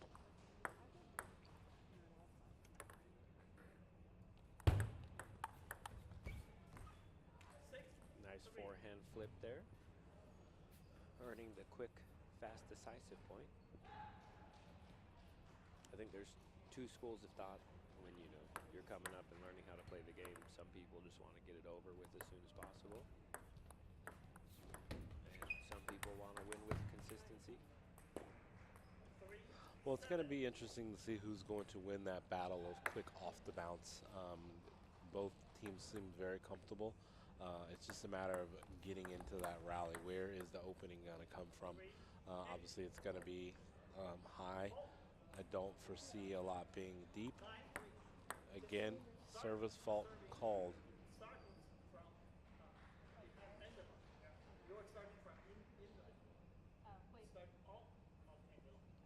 So we have a little discussion here. So sometimes players have different serving patterns, rituals, right? Yeah, you see some people bounce the ball, some people roll the ball.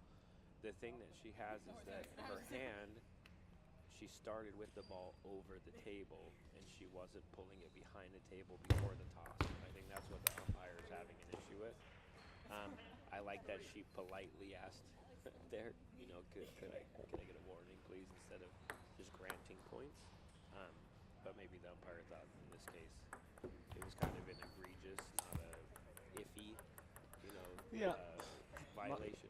My only problem with that is that it really can mess with a player because that can be a very natural, organic positioning for her on the table, where she stands, where she's leaning in, where her arm, that left arm is positioned, and it's all one motion for her, and now you're breaking up that rhythm that she typically has, which means that now she starts thinking about her toss. And if her toss is off, then everything else kind of is off, really. And the refs and the umpires really have a tough job because I think in the spirit of the rules is it giving you an advantage. But by the letter of the law, basically, and what you need to keep in mind, you don't want to be too forgiving where players will start abusing it because it's competitive and that's what will happen. All the top players always push the boundaries of the rules, right? So you got to kind of have a good balance there of not encouraging people to really take the most advantage of something and keep the game within the spirit of not cheating and not getting unfair advantages. But hopefully she can shake it off, and that's not going to be on her mind going into game 2.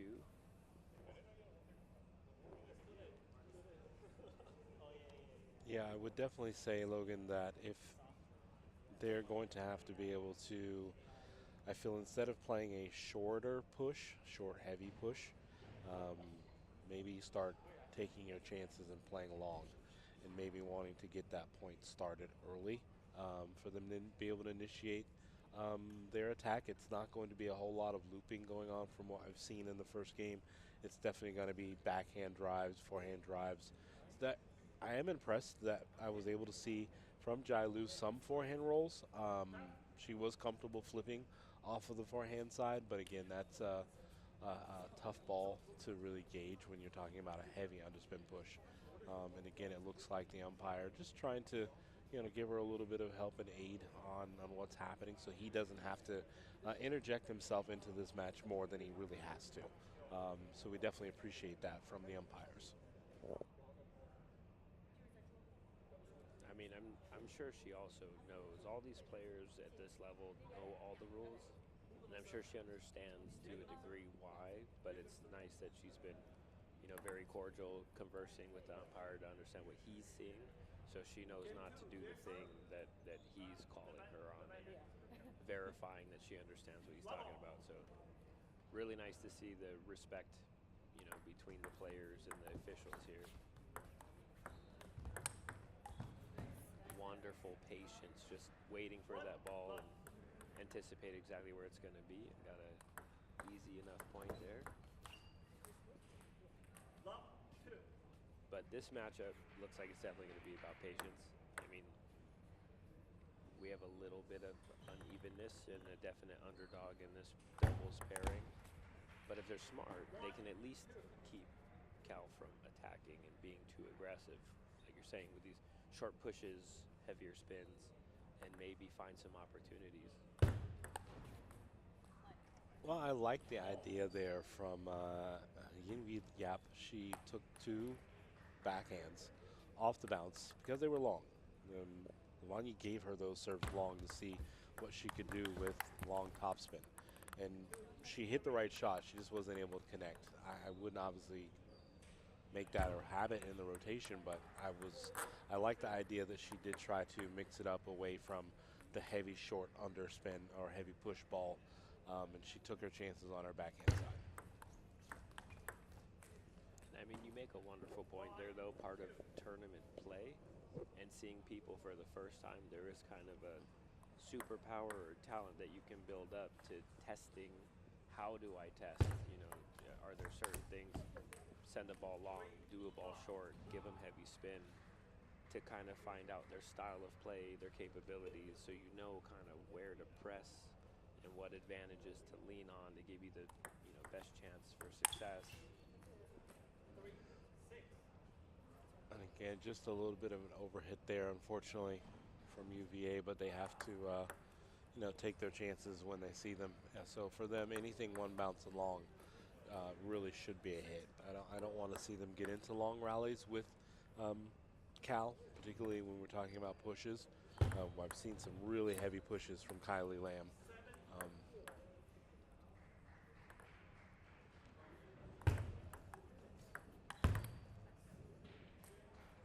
And that was smart because a lot of times you would have seen somebody maybe with the height of that ball wanting to flatten it out. Go for that punch or smash type drop. But she recognized there was so much spin on it, she had to lift up. Because those are the ones that go into the net, and you're like, it was a foot above the net. How in the world? But again, that's that thing that's unseen in table tennis, that as a player, once you have the feel, you can guess well or read it, as we say. But it's just something that I wish the viewers could see and notice and really understand why they did what they did. And again, a deceptive serve there from Kylie Lamb. The past few service rotations on her racket, she had went heavy underspin or dead ball. She disguised that serve very well. Same motion, and this one she took topspin long.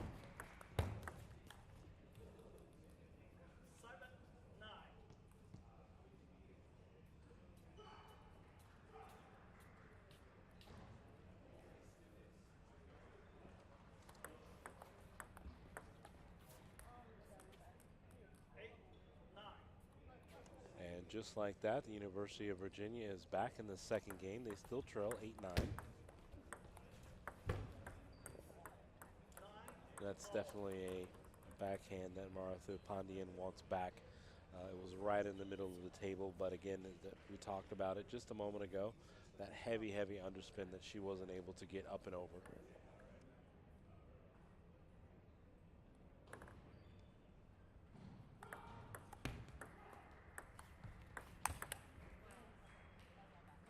Just great mechanics on that. That nice step in to get that smash and get to the ball. Nice clean stroke, just puts it away. And again, they go back to a long topspin forehand into Yinghu Yap, but this time she actually connects with it. And maybe Berkeley was not expecting that ball to come back, but she had a very good backhand return deep into the corner. And again, that's a ball that I think UVA wanted as well. They really lean heavy on Jailu to be able to put that ball.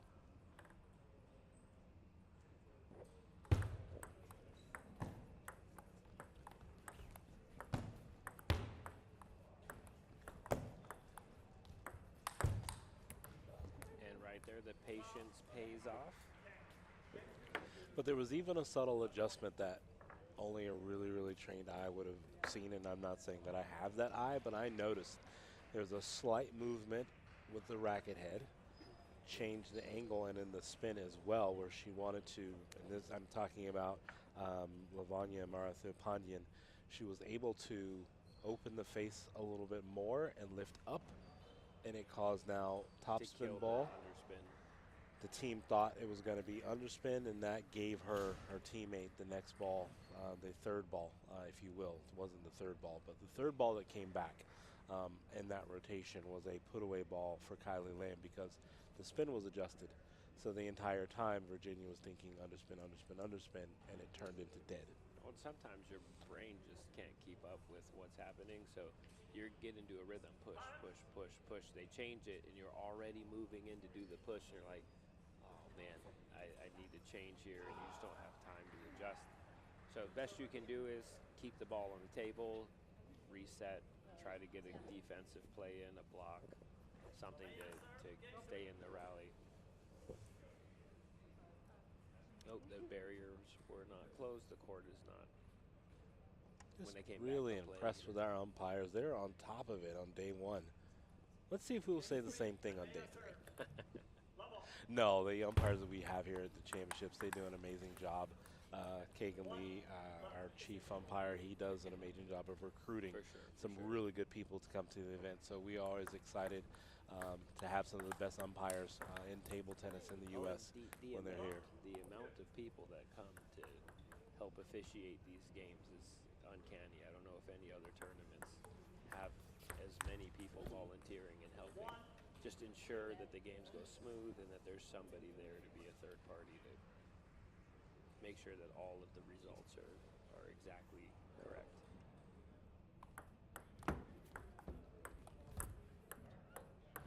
Yeah, there's a lot that happens with this tournament that people won't see, but it really does take so much effort, and the people part of it is something that a lot of times, in the workforce you say, right person, right place, and we've been very fortunate through the years as an organization to have the right people in the right place, so I couldn't be more happy, and on table you see a part of that, and it's the umpires.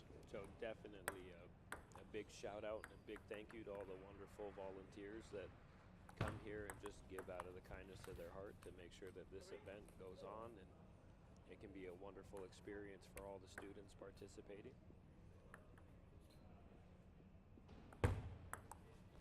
And now back to the action. We got a little bit of a cheeky side spin. And I think that really the player from Cal played that too casual.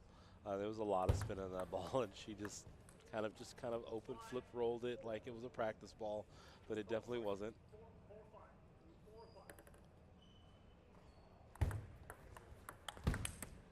And now right back to our regular scheduled programming of Kylie Lamb taking good cuts on the forehand side, open court.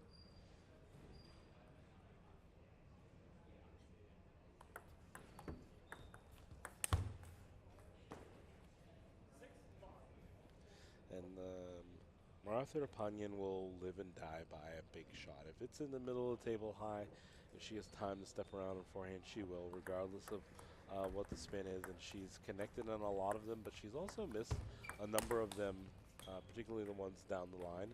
But she's going to keep going to it. So obviously it's a shot she's comfortable with, and I like that setup for Berkeley.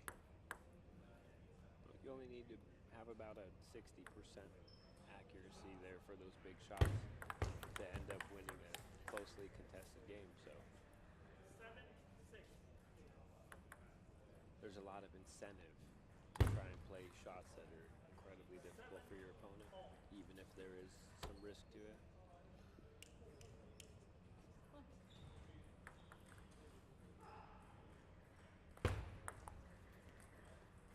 And also there's a mental aspect to it. If I take a big shot, maybe I make the opponent hesitate a little bit because they're thinking, if that lands, I'm in trouble. 7-9. And back-to-back, same serve, returned 2 different ways, and Marathopandian missed both of them. But we're seeing some success here. We need 2 more points if Virginia wants to wrap up this third game.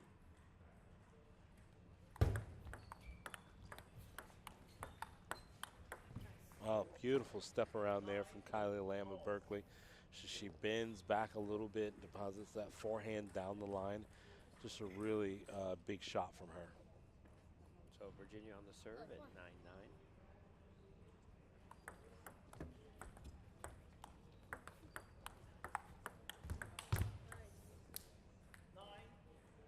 Well, now they have one serve left to try and get to deuce and keep their hopes alive to stay in this doubles.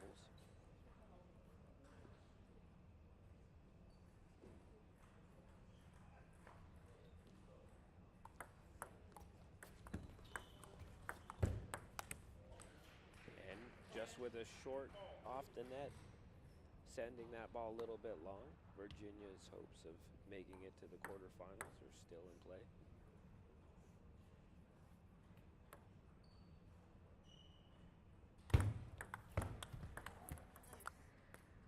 And I like what I saw there from the parent from Berkeley. They didn't try to overhit Logan. It was just a really good, steady ball, knowing that they don't have to do a whole lot with it because Virginia doesn't have that overbearing firepower that they feel like it's going to be counter heavy.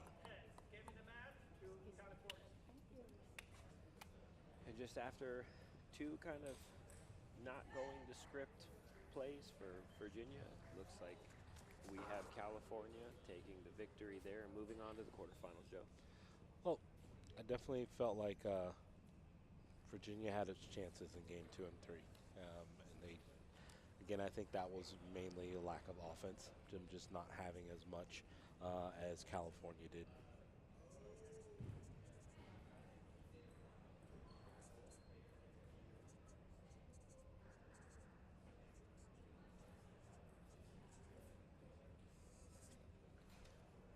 But congratulations to UC Berkeley, the pairing of Lavanya Marathapanyan and Kylie Lamb. They will move on to the quarterfinals, where they will face the winners of. We'll have some more results coming up here shortly. But next up, we are going to be moving right along as we will have more women's doubles. Back with you shortly. I'm Joe Wells. Alongside me is Logan Zimmerman. This is day one of the 2024 Collegiate National Table Tennis Championships.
guys, you have some red, so you will be red.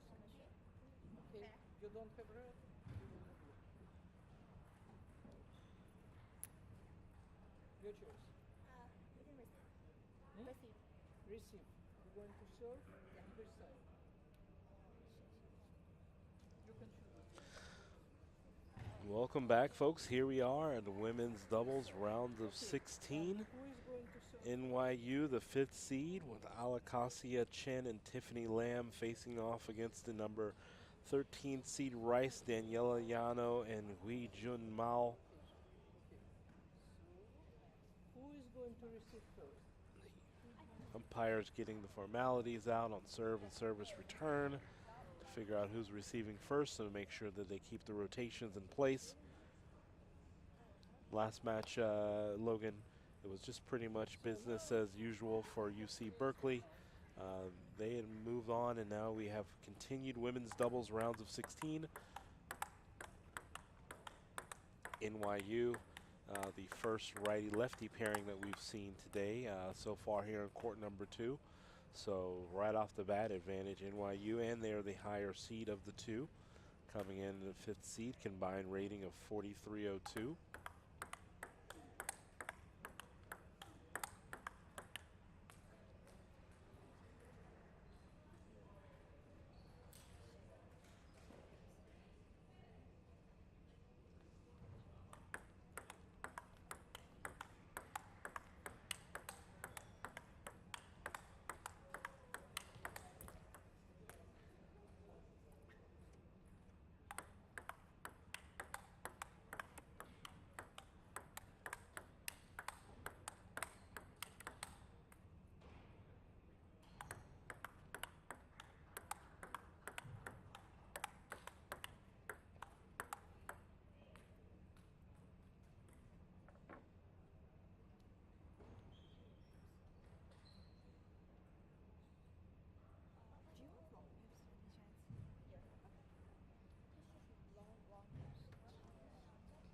And it's going to be interesting here. The NYU team inquiring of the Rice pairing about the racket setup.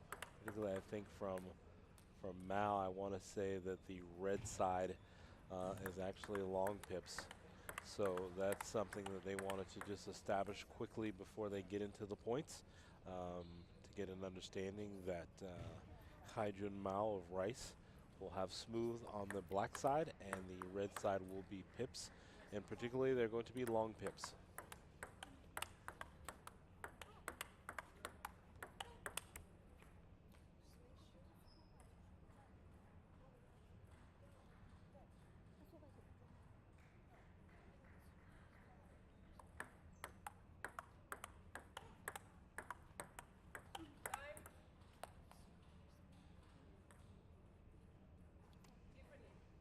It's definitely going to be interesting as hopefully the idea of there being long pips doesn't get into the head of the team from Rice.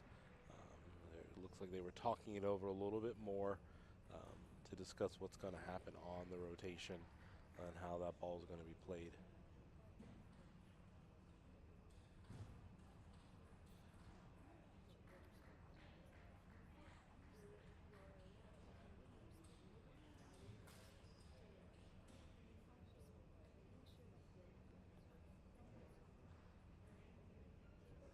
And it's going to be interesting here.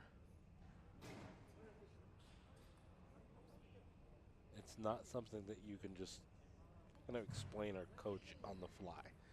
If you don't know how to approach a long pips player, somewhat defender, if you will, that's not something you just coach in the moment and think that you can quickly make that adjustment. Well, even if you are told the right thing to do, it's just really hard to overcome your natural tendencies, at least on the fly. But a lot of these players have had reps and opportunities to play all the different styles, short pips, long, medium, and with a great counter hoop to open this up. And that was just a really good point overall. It was a lot of footwork, a lot of moving. Looks like the players move in and out from each other, so no one's really blocked off. So a great start to this women's doubles round of 16. Rice versus NYU. What I think is actually quite interesting, and I've only had to do it a handful of times, when you have a doubles partner that has pips, you even being able to think through which shot you need to play in the moment based on the return that the opponent had. Wait, it's 3-1. We just won. It's 3-1. It's the double bounce. Double bounce. Double bounce. 3-1. Is there a point? It was we won the point before. No worries. 3-1. So it looks like the players are in agreement.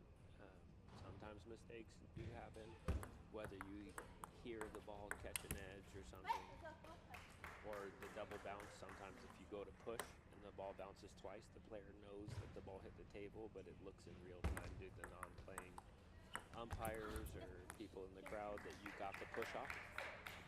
So glad that the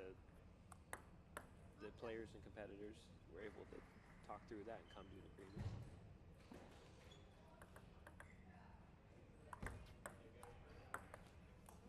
Yeah, and that's one thing again, I'm glad they got it clarified and that the teams are in agreement. So one thing you didn't want was for one of the teams to be in doubt about the score as the match progresses.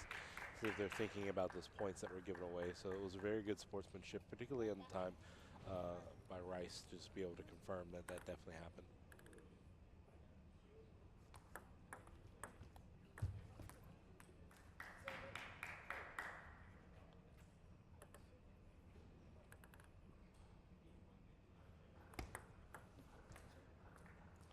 And then Yano from Rice just kind of being a little aggressive on the return. I know that Haijun Mao does not have a whole lot of offense. She looks very comfortable setting up things with push or catching the ball off the bouncer table, but she's not going to really be, again, remember we have the pips on the backhand side on the red side for Mao, so that definitely tells me that out of the two, it's going to be Yano who's going to be initiating the offense for Rice. Well, and I'm curious to see, since I haven't seen Mao play in the past, if there's any bit of twiddling or anything she might try and introduce or may have in her arsenal to mix things up. Defensive players these days, they have to be a little bit more of that hybrid, right? Being able to attack and defend both, but we've been noticing also a move toward what we call twiddling. So being able to attack and defend off forehand and backhand, rather than in the years past it was defend on the pip side, attack on the smooth side. Now they keep you guessing. You don't know which shot they're going to decide to defend and attack, and sometimes it can be quite confusing. So we'll have to see if Mao has anything like that going on, and hopefully, because they don't want a repeat of game one, and table tennis is often you can lose 11-2 and then come back and put in a strong showing in the next game and actually win. So you got to have a short memory and just forget about the last game. All that matters is, game two coming up. So let's see how Rice adjusts.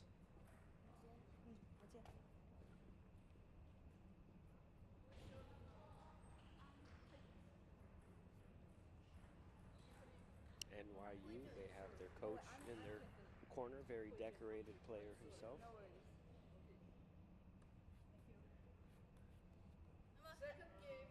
It's great to see the dedication of a player who's accomplished just about everything you can in the sport.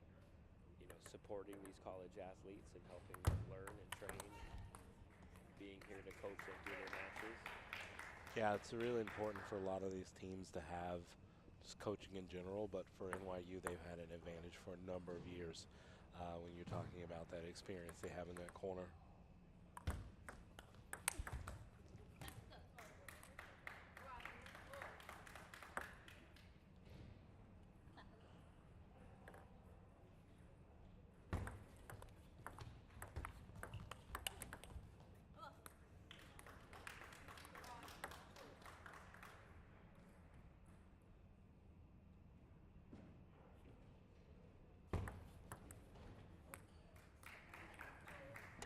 Miscue on the return there from Yano. It's now tied 2-all in game number 2. Danielle Yano of Rice to serve.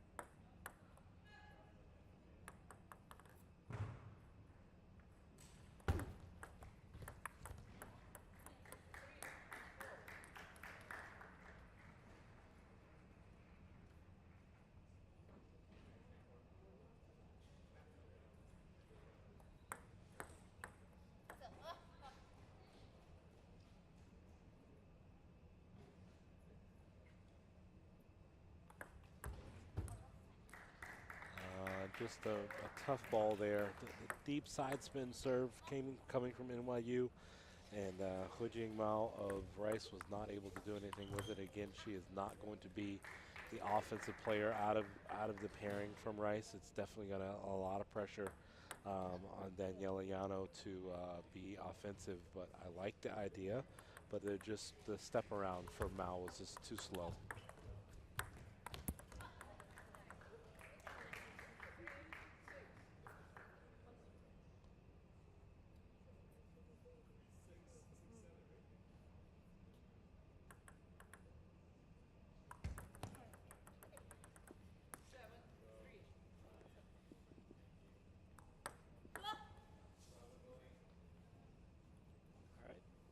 Trying to psych themselves up to be ready.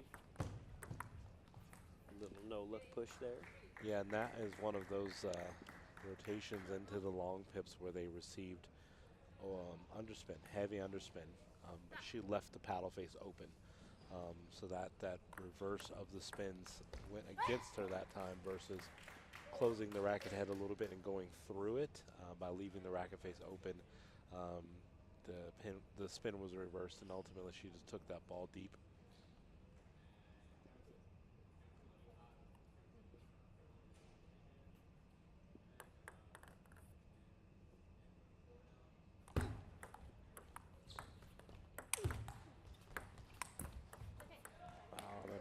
Big forehand there from Danielle Yano, but great job from NYU to be able to defend and to get that ball back on the table. I'm sure a lot of people, when you see such a big forehand, she's like, I'm not used to that ball coming back, but it certainly did. So great point, NYU. It's one of those things, if you're playing table tennis, it's just a good idea to expect everything to come back, even after you hit an amazing shot.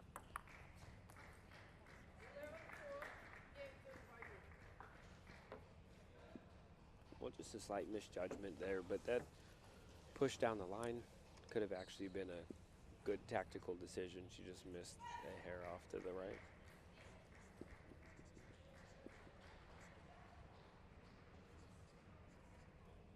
So now we're reconvening. They had a slight bit more success than they did in the first game, but still I think they would have liked that to be maybe a little closer, like 11-8 for that confidence going into game 3. Losing 11-2 or 11-4, it's kind of hard to pinpoint what you could do differently to make the difference, because it's not a small change that they need to make to maybe win 11-9 versus losing 11-9, but now they have to find, clear-cut tactics, something specific that this team can't handle, and that's tough because they've got 2 really well-rounded players in front of them.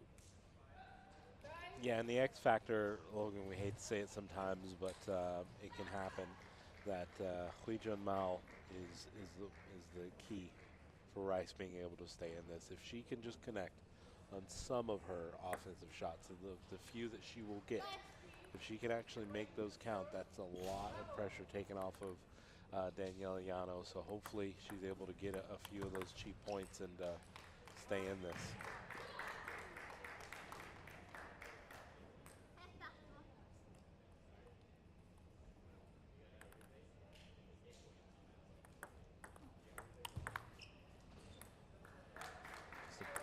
Big backhand there from the player from NYU.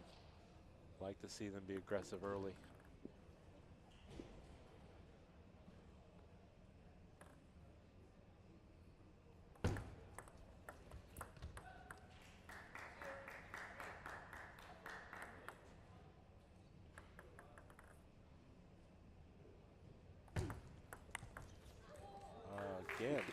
good, nice inside out flip there on the forehand.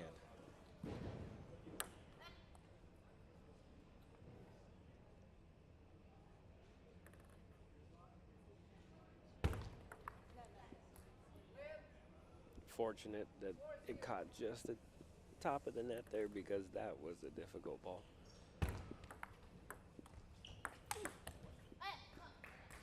And then the danger, that shot that she just took with that slow spin ball, it's a wonderful shot, but if it's too shallow, you give them everything they need to put it right into the table. That really needs to be deeper toward the end line. And then now it's a super difficult shot because when you're playing deep yourself, it has all this extra spin you're not accounting for. So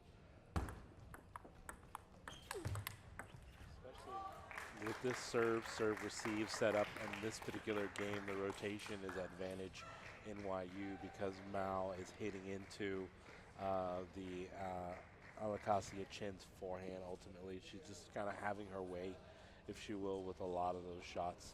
So it's more so on Danielle Yano to set up the right ball going to NYU.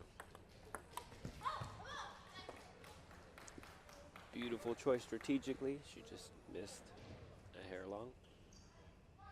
But I'm noticing NYU, they're very good at deceiving and at the last minute changing direction or reading their opponent's momentum and hitting behind them.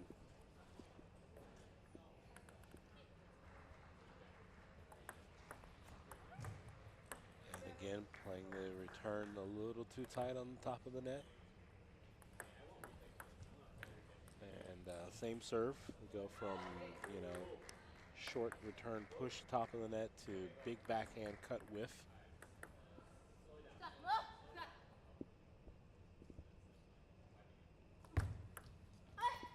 Beautiful serve there.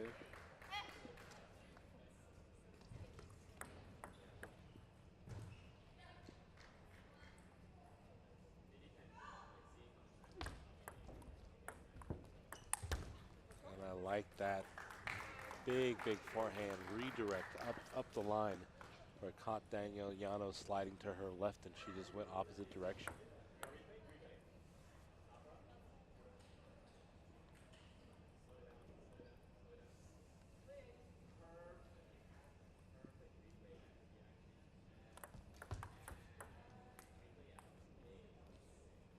And that's just, decision making from Mao wanting to take a forehand but not having the right angle of attack on it.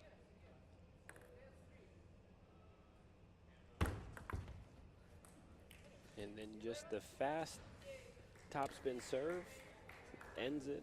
Mao took it into the backhand pips and it just got away from her. Too much pace on it. Congratulations to the women of NYU.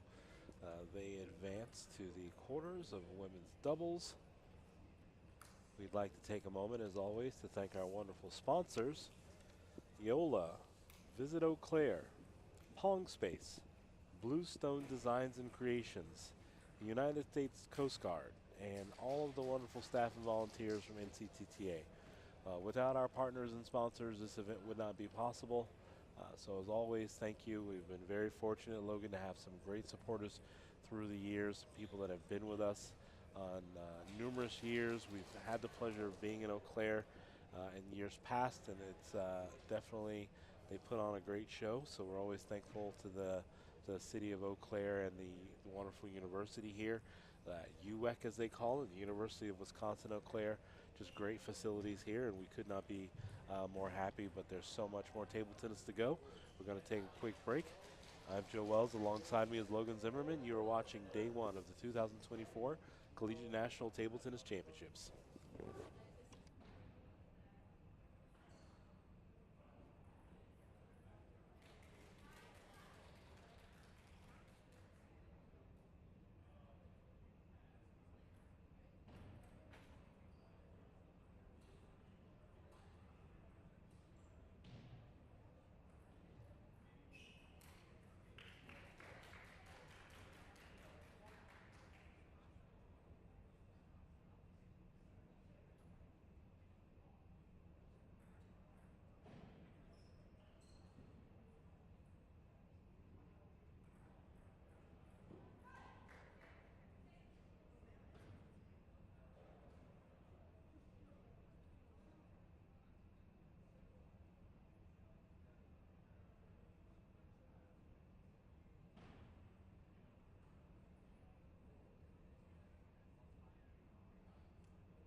gonna make the raffle?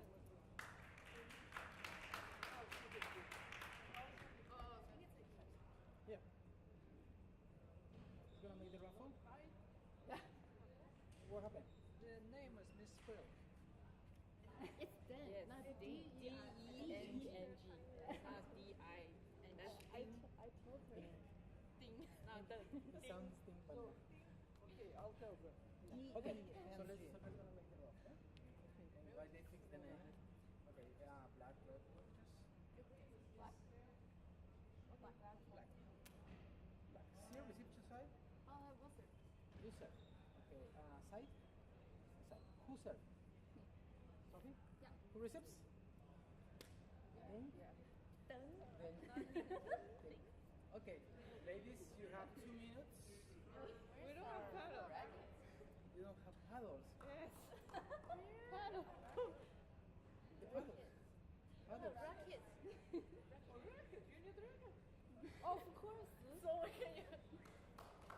Yeah, sometimes it's good That's to fine. use They paddles, fix it. I right? was fixing you No, last no, night. thanks so much. You understand. Let's try this one. Eventually it's interesting.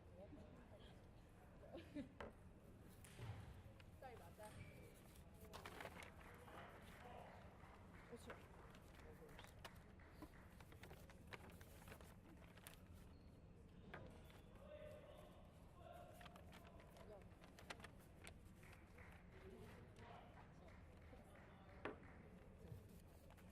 Okay, 2 minutes, ladies.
MIT to the serve.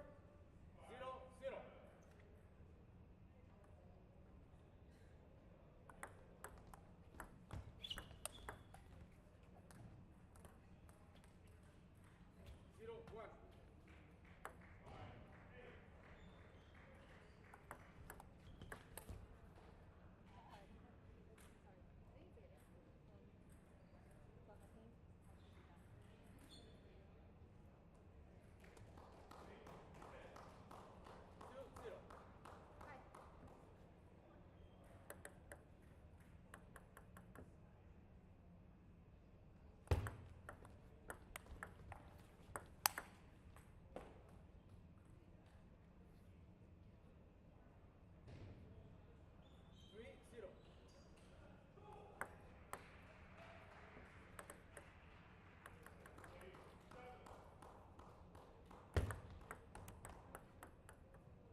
women's quarterfinals is underway here on day number 1 of the 2024 Collegiate National Table Tennis Championships. Texas Wesleyan's Jia Lin and Jing Ding versus Sophie Wu and Jingting Lin of MIT. Logan, we're in for a very exciting women's quarterfinal here. Obviously, the number 1 seed out of Texas Wesleyan favored on paper. It is a huge numbers gap here.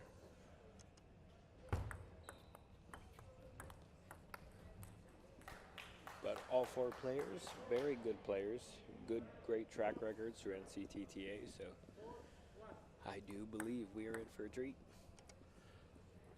Yeah, the righty on the right-hand side of the table for MIT, Sophie Wu, very experienced veteran to the team. She single-handedly carried them last year, if you will, when they had some disruptions to the roster where they lost some of their top players. But she has been a staple to that program for the better part of 3, almost 4 years now. So glad to see MIT back into this women's quarterfinal. Obviously, Jia Lin of Texas Wesleyan, very experienced player, tough to play against, great footwork, big forehand. So we're in for a great match here.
Just a really routine 1-2 combination there, Logan, from the parent from Texas Wesleyan. Move your opponent out wide, get the ball back, redirect out wide on the other opposite direction. MIT obviously wanting to probably slow this down, and it's in their best interest if they're able to slow it down and not allow the points to just get too long there. They just closed out game number 2 in quick fashion, and that clearly, you hate to see MIT feel like they're outmatched. There's not a whole lot they're going to be able to do, but if they could, find something just to kind of disrupt this quick 1-2 punch from Texas Wesleyan, it would be best. But they trail 2-0 here. They lost game number 2, 11-1. So it's a real big uphill battle against the parents from MIT. Well, and you could see Sophie Wu, kind of the look on her face, the demeanor she has right now. She's smiling and a little jovial, but it's almost like that thing when you have a little bit of respect or admiration for what your opponent's doing. Like, we've all had those matches where you're playing decently, but they're just hitting everything, and it's like, how are they doing it? It's just their day. And right now, the Texas Wesleyan pair is just on fire. Yeah, and obviously MIT having a really good run to get to this point. Right, they obviously had to play some really good matches. I know that they had a really great 4th round match over there on table number 1, but then now they just run into an absolute juggernaut in Texas Wesleyan, and it's almost like they really don't have much of an answer for that.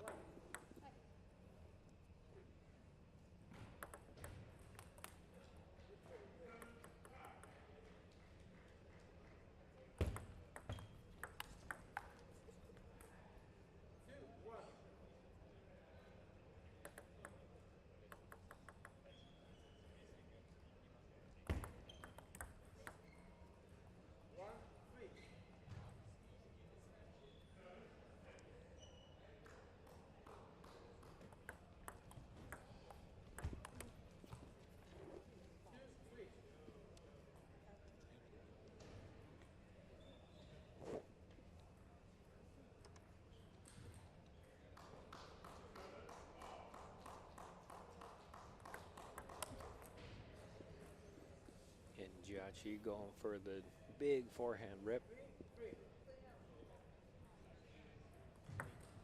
even the miss looked like it could have went in. It was just a really, really clean forehand cross court, and it just carried a little long, but it was a good ball.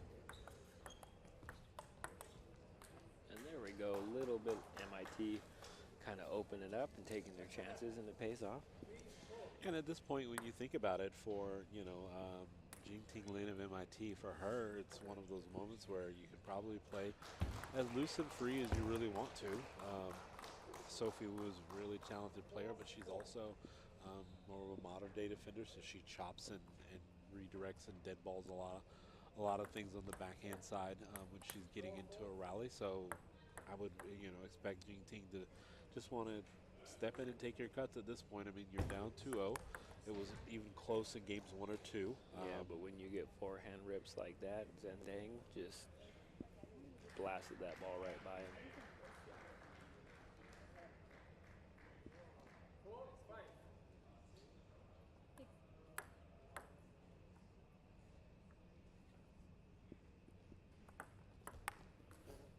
And going for the backhand, I mean, it would have been beautiful if it hit.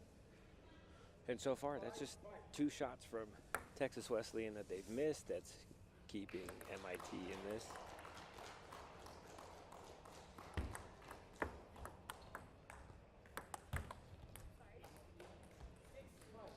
Yeah, just too good of a ball. Even taking the ball, it looked like it maybe caught the edge of the racket as she took it off the bounce. And an unfortunate bounce there from MIT.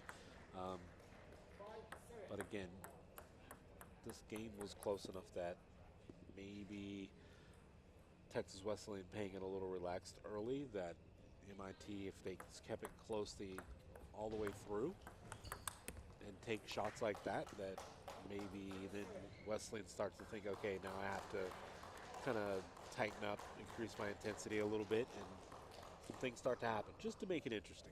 Devil's advocate for me there, Delone. And a nice half-long serve.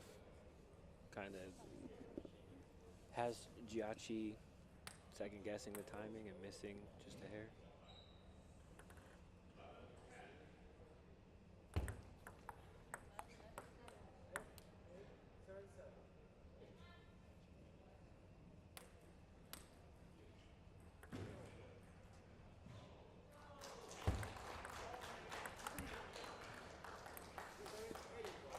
Just like that, MIT has reeled off 3 straight points. They lead here in the 3rd game, 8-7.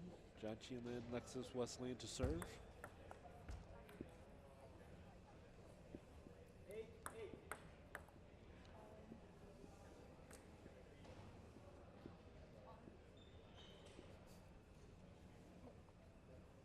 Looks like MIT's kind of like, hey, what do you want to do? I'm all out of ideas. Just keep giving them the junk, keep giving them push balls, and maybe, they'll have some loose points just like they have again. I was saying earlier, just a few points ago, if they could just find a way to keep it close and see what happens. I mean, it is table tennis. Sometimes you can get some funny bounces, some net edge balls, which, no one likes to see, but it happens.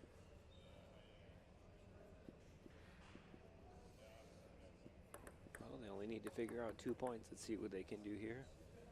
And one miscue gives MIT the chance to take this to game 3. And they've at least secured themselves a deuce opportunity to stay alive here at worst.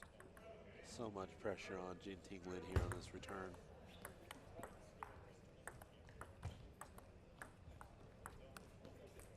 And just like that, MIT has secured game number 3.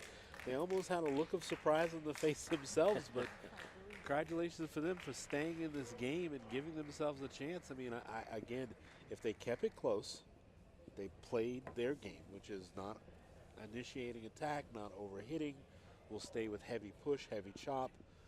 One of them has pips, some maybe, I think it's pips in some capacity, and again, Texas Wesleyan is playing most of that game pretty loose. They definitely had a chance to win it, absolutely. And this is kind of a theme that happens when you get off to such a hot lead.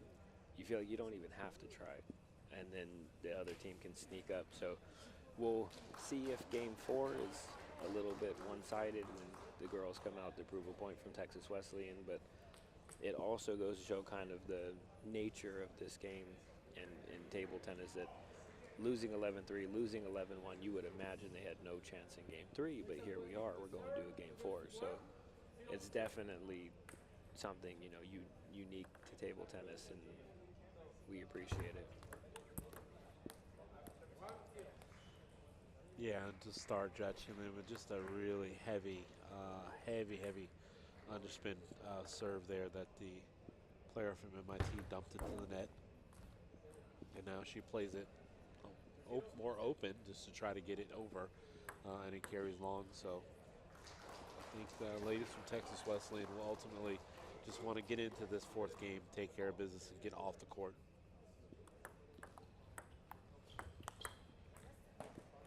So now off to a hot start, bit more focused. Texas Wesleyan, we can see here starting game 4.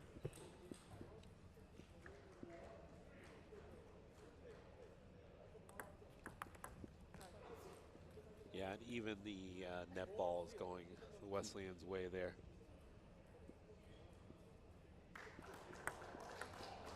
I think when you're the underdog, you almost have to have a little bit of a naivety to the fact that you can beat the higher rated player if you want to have a chance.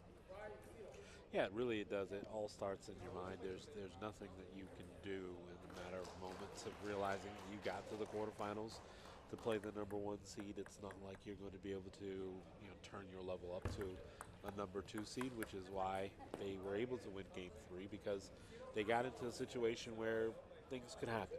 It wasn't like they were doing a whole lot different between games number 1 and 2.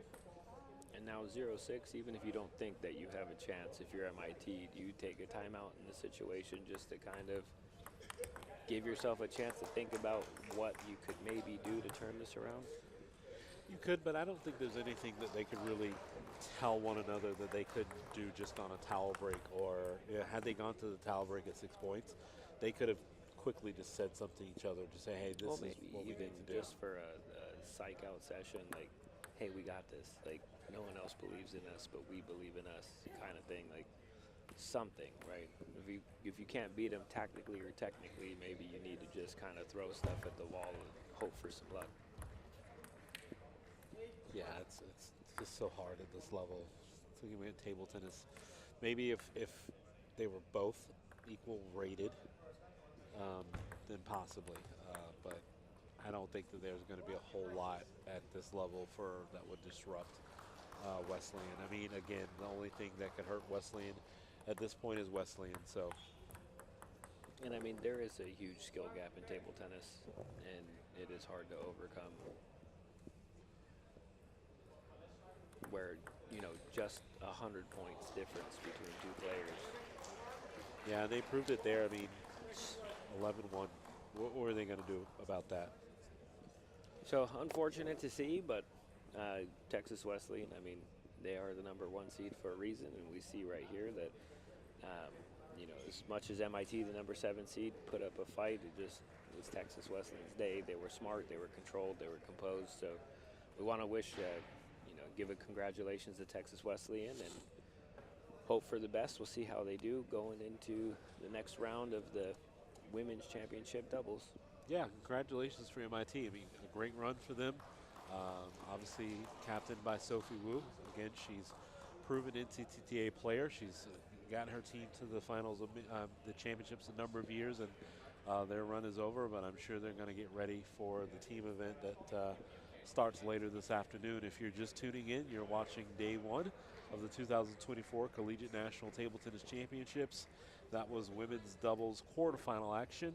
Up soon we'll have men's doubles to continue on in this day 1 action. I'm Joe Wells. Alongside me is Logan Zimmerman. We'll be back momentarily.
Court 2 is another quarterfinals of women's championship doubles, Western versus Duke.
Okay, we'll do the toss first, and got a toss. One side is blue, other says red. So Duke, what do you want to call?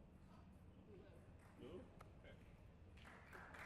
Blue. And receive, which side do you want to start? That one. Want to go that side? So switch sides, please. That one.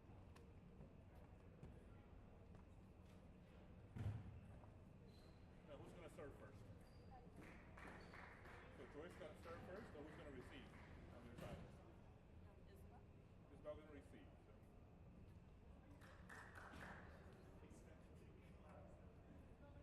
Okay, we're going to warm up. Yeah, you don't have to. What? Short.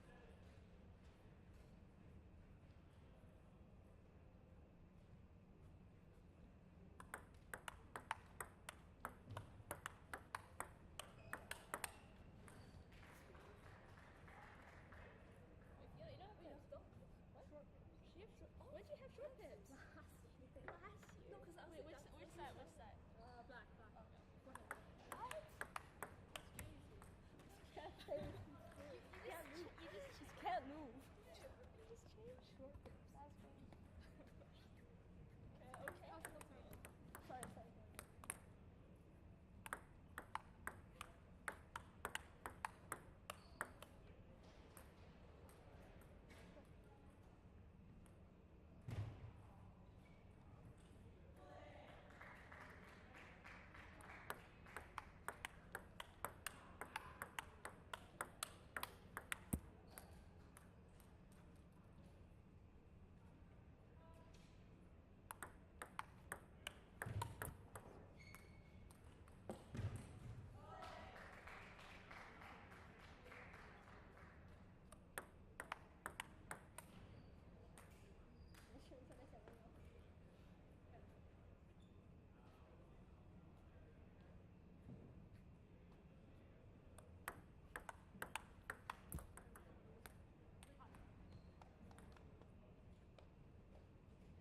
Sorry.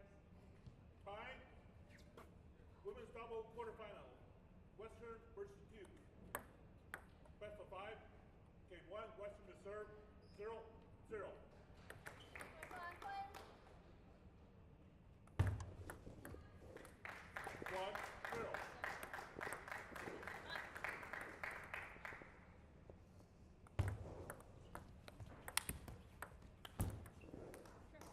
And here we have it, Logan. It is women's quarterfinal doubles.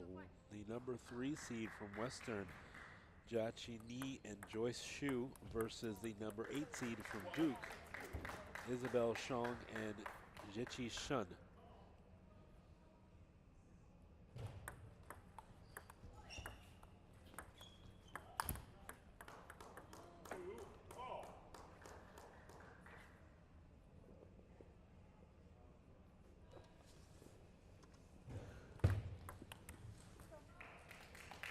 So Duke trying to come out with a little bit of aggression.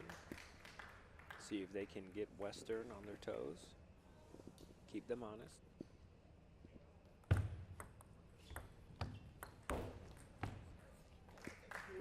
Just a great feel there from the player from Western to looks like it was going to be forehand flip, and then at the last moment she decides to do a forehand drop. And it catches Duke on the back of their heels.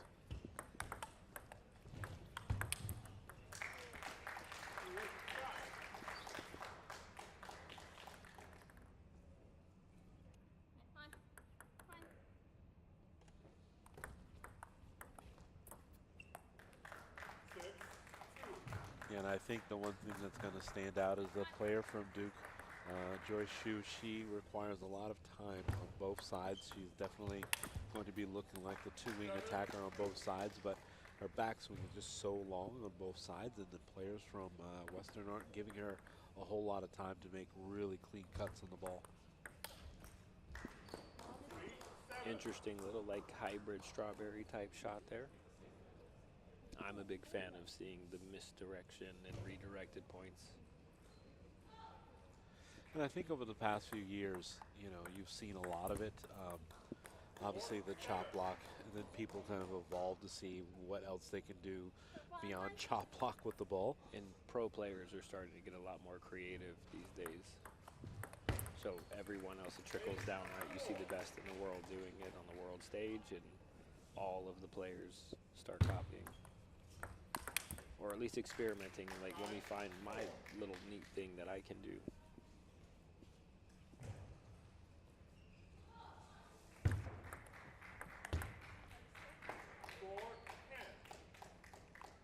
Yeah, and Western looking really like all business here in this opening game as they're up 10-4 in this women's quarterfinal.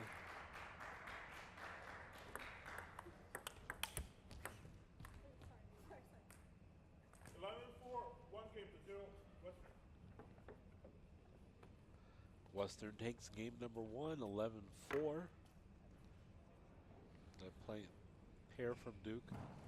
Xiong and Sun need to really figure out a strategy here, because it looked Western was very comfortable in all phases of the game there. They opened up well, they dropped the ball well, they played short, they took the ball off the bounce really well, not really giving Duke an opportunity to get into the points and get aggressive. So we're going to be very curious as to what happens after this game timeout to see what Duke can do differently to get themselves back into this quarterfinal matchup.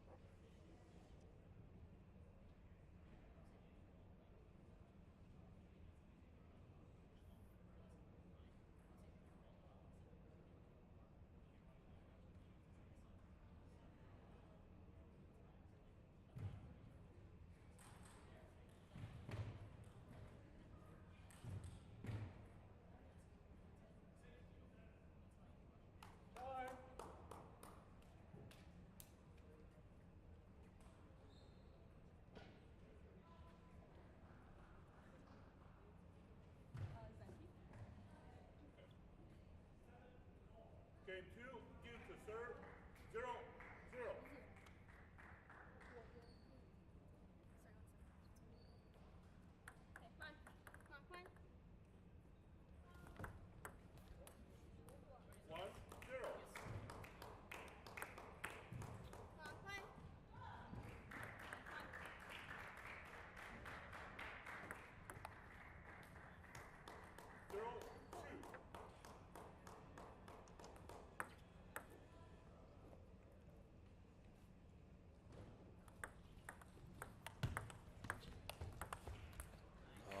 Just missing that backhand off the bounce out wide, the player from Duke. And they're off to a good start as they were able to get some pretty free points on the service return for Northwestern, but Northwestern right back in it.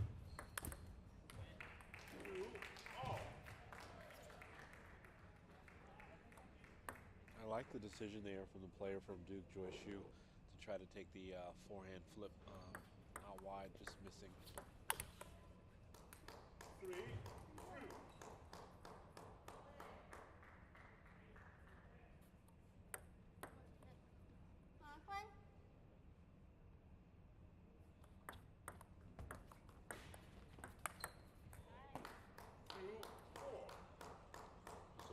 blistering forehand there from Duke out wide.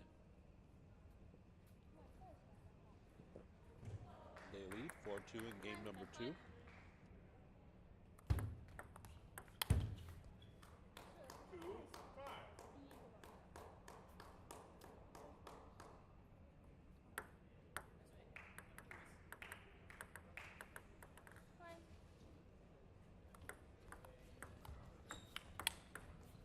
Just a great backhand redirect there from the player from Northwestern. Excuse me, just Western.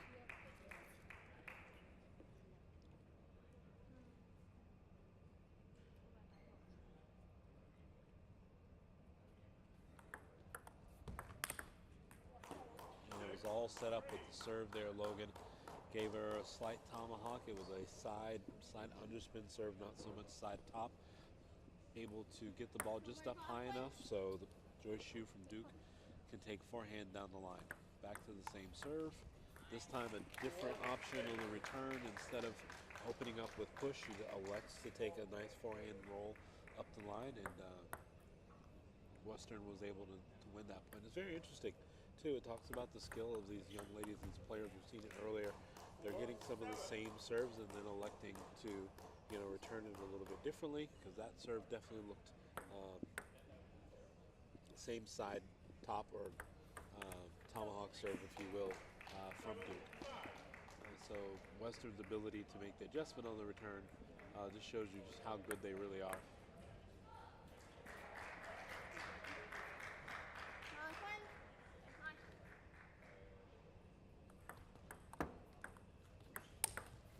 What a backhand. Sounds like it may have caught the top of the net, but still clean.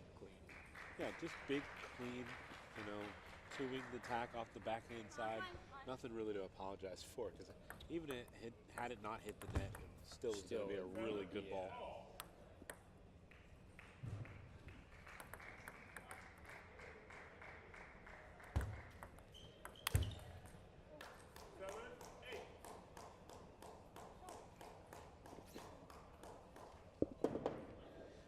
It just takes big cuts on a lot of the balls.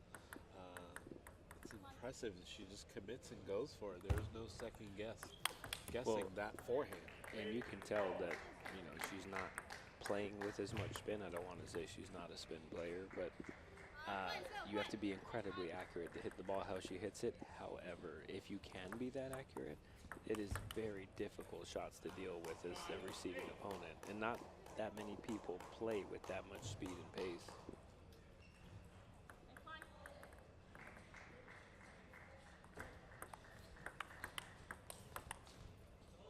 Yeah, great point there from Duke as they're able to start getting Western moving off their spot a little bit. Allows them to get back into this point and establish some offense of their own. I like the change of pace there from Joyce Shue to be able to just open up on her forehand. You see she has a very long take back and a long follow through earlier in game number 1 that hurt her a little bit in the quick exchange. But Duke bounces back and takes game number 2, 11-8.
Game 3, Western to serve, 0-0.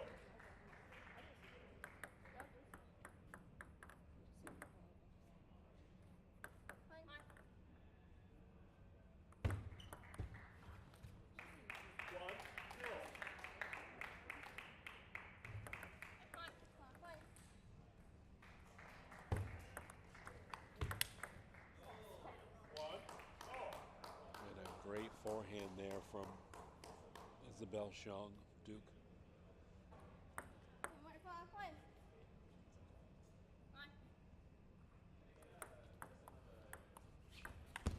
Go. 1, 2.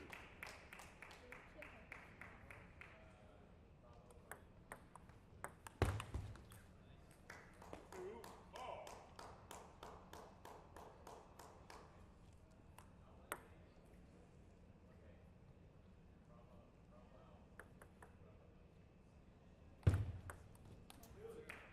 Three, 2. Nice off-speed serve there from Nai.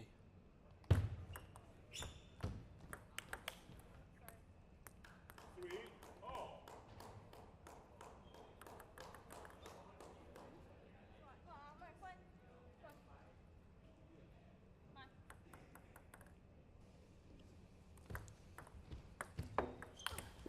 That's an interesting backhand block. I don't know if she's getting caught out of position or if that's on purpose, because she's done it like at least twice, maybe 3 times that I've noticed.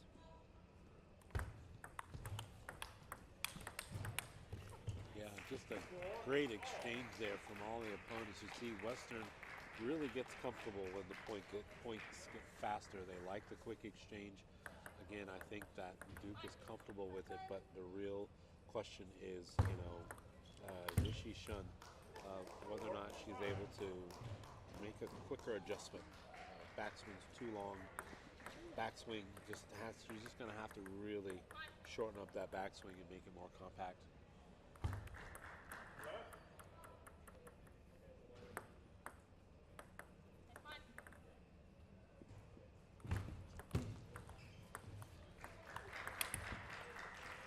5 all.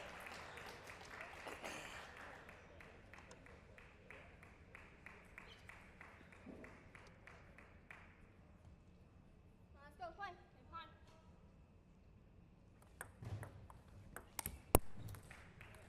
5, 6.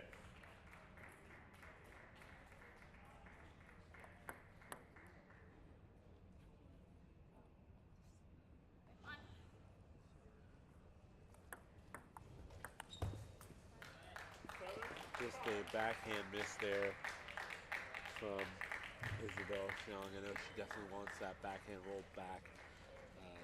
Western here leads 7-5 in game number 3.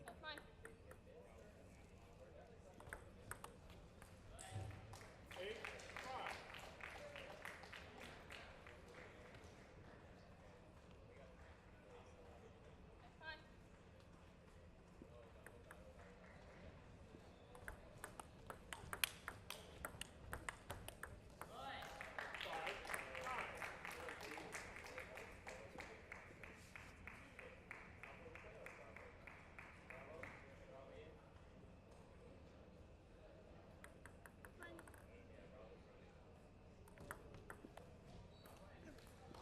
Again, she caught her banana flip a little late.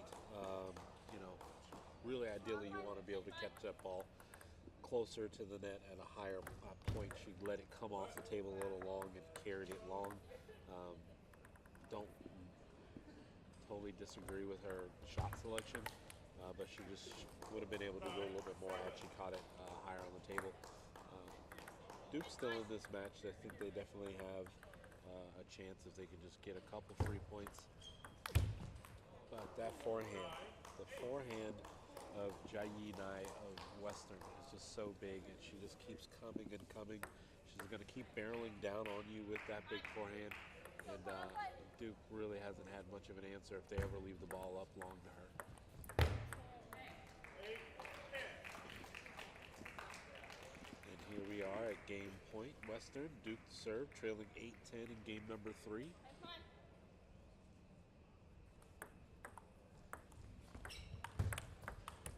Great footwork to get to the step around there, but Duke was there for the block.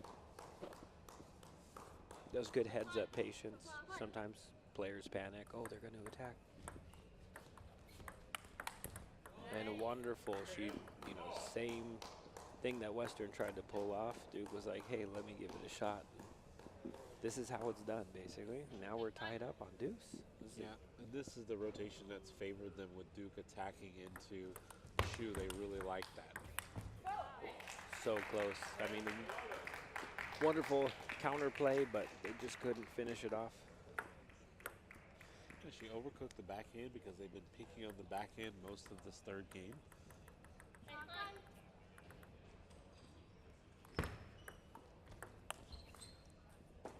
And she had a ball that she could work with, but just kind of a cross between speed and spin there and sent it a little bit long.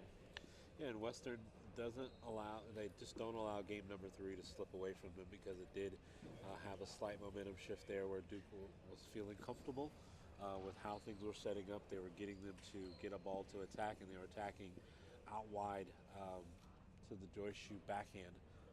But Western comes back again, led by Jaini with such a big forehand. She's just really able to set the tone for them and just gives them that much more confident. We are going to take a moment, a game break here. Again, we'd like to thank our wonderful sponsors, Yola, Visit Eau Claire, Pong Space, Bluestone Designs and Creations, United States Coast Guard, and NCTTA. Without them and our wonderful partners here in the city of Eau Claire, we would not be able to put on this wonderful event. We're so ever thankful and grateful to them for all the hospitality that they've shown and the efforts of our volunteers. 30 minutes. We do want all teams to be here for this class. All right, so on table 1, we have women's championship doubles quarterfinals. Head umpire, Felipe Castaño. From NYU, Alakasia Chen, Tiffany Lamb. From UCLA, Andy Dan, Joanna Sung. Assistant umpire, Colin Lee. Thank you very much. Game 4, Duke to serve, 0-0.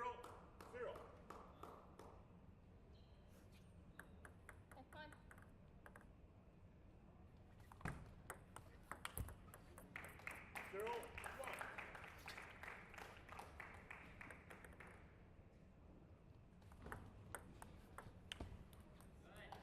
Two, zero.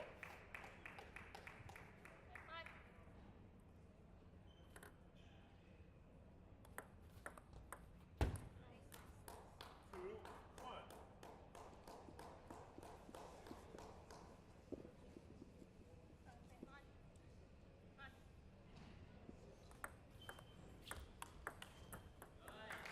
One, three.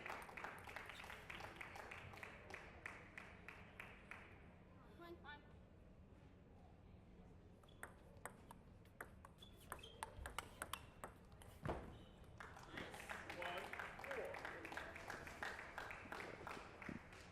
Timeout, team.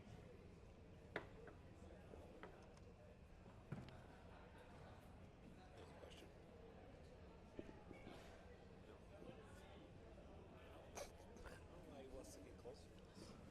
It's good to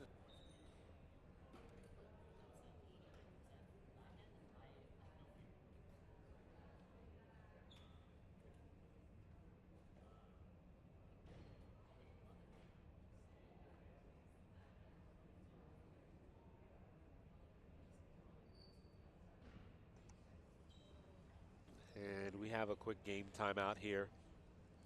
Western is up 4-1 in game number 4. Smart timeout by Duke. They don't want this game to get away from them. They had a really good game. Game number 2, losing game number 3 was a tough one. They played well, but we'll see what happens here as they come out of this game timeout. Again, this is not the rotation that put them into a good spot here as they work out the serve.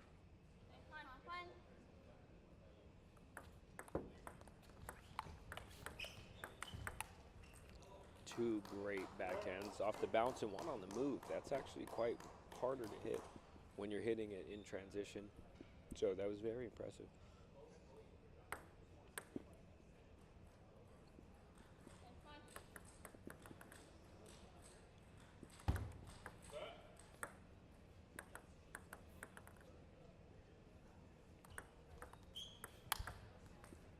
Just great shot, blazed down the line. Great placement, good timing, good power. And again, this sets up advantage Western to allow the Jayini forehand into Jechi Sun. She's just not very a strong defender or to be And able then to block or counter those balls. They push her out wide, and she hits a blistering one right down the line again with her forehand. So Jayini is really, really like on fire right now.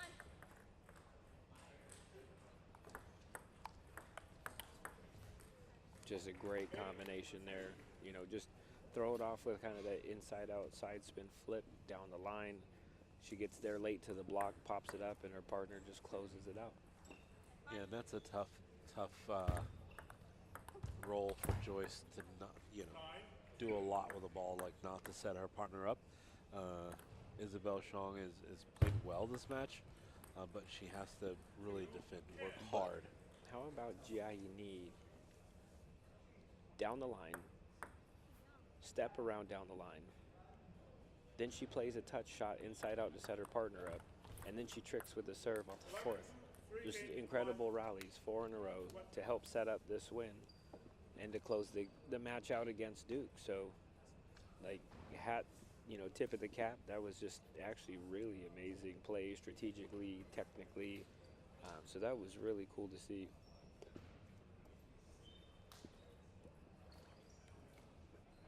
So Western takes it 3-1 over Duke.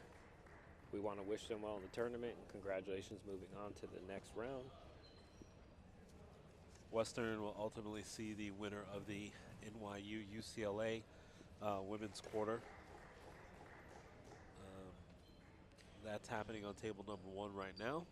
Again, we're going to take a quick game break. We will be back with you. Again, you're watching day 1 of the 2024 Collegiate National Table Tennis Championships. I'm Joe Wells. Alongside me is Logan Zimmerman. Sit tight.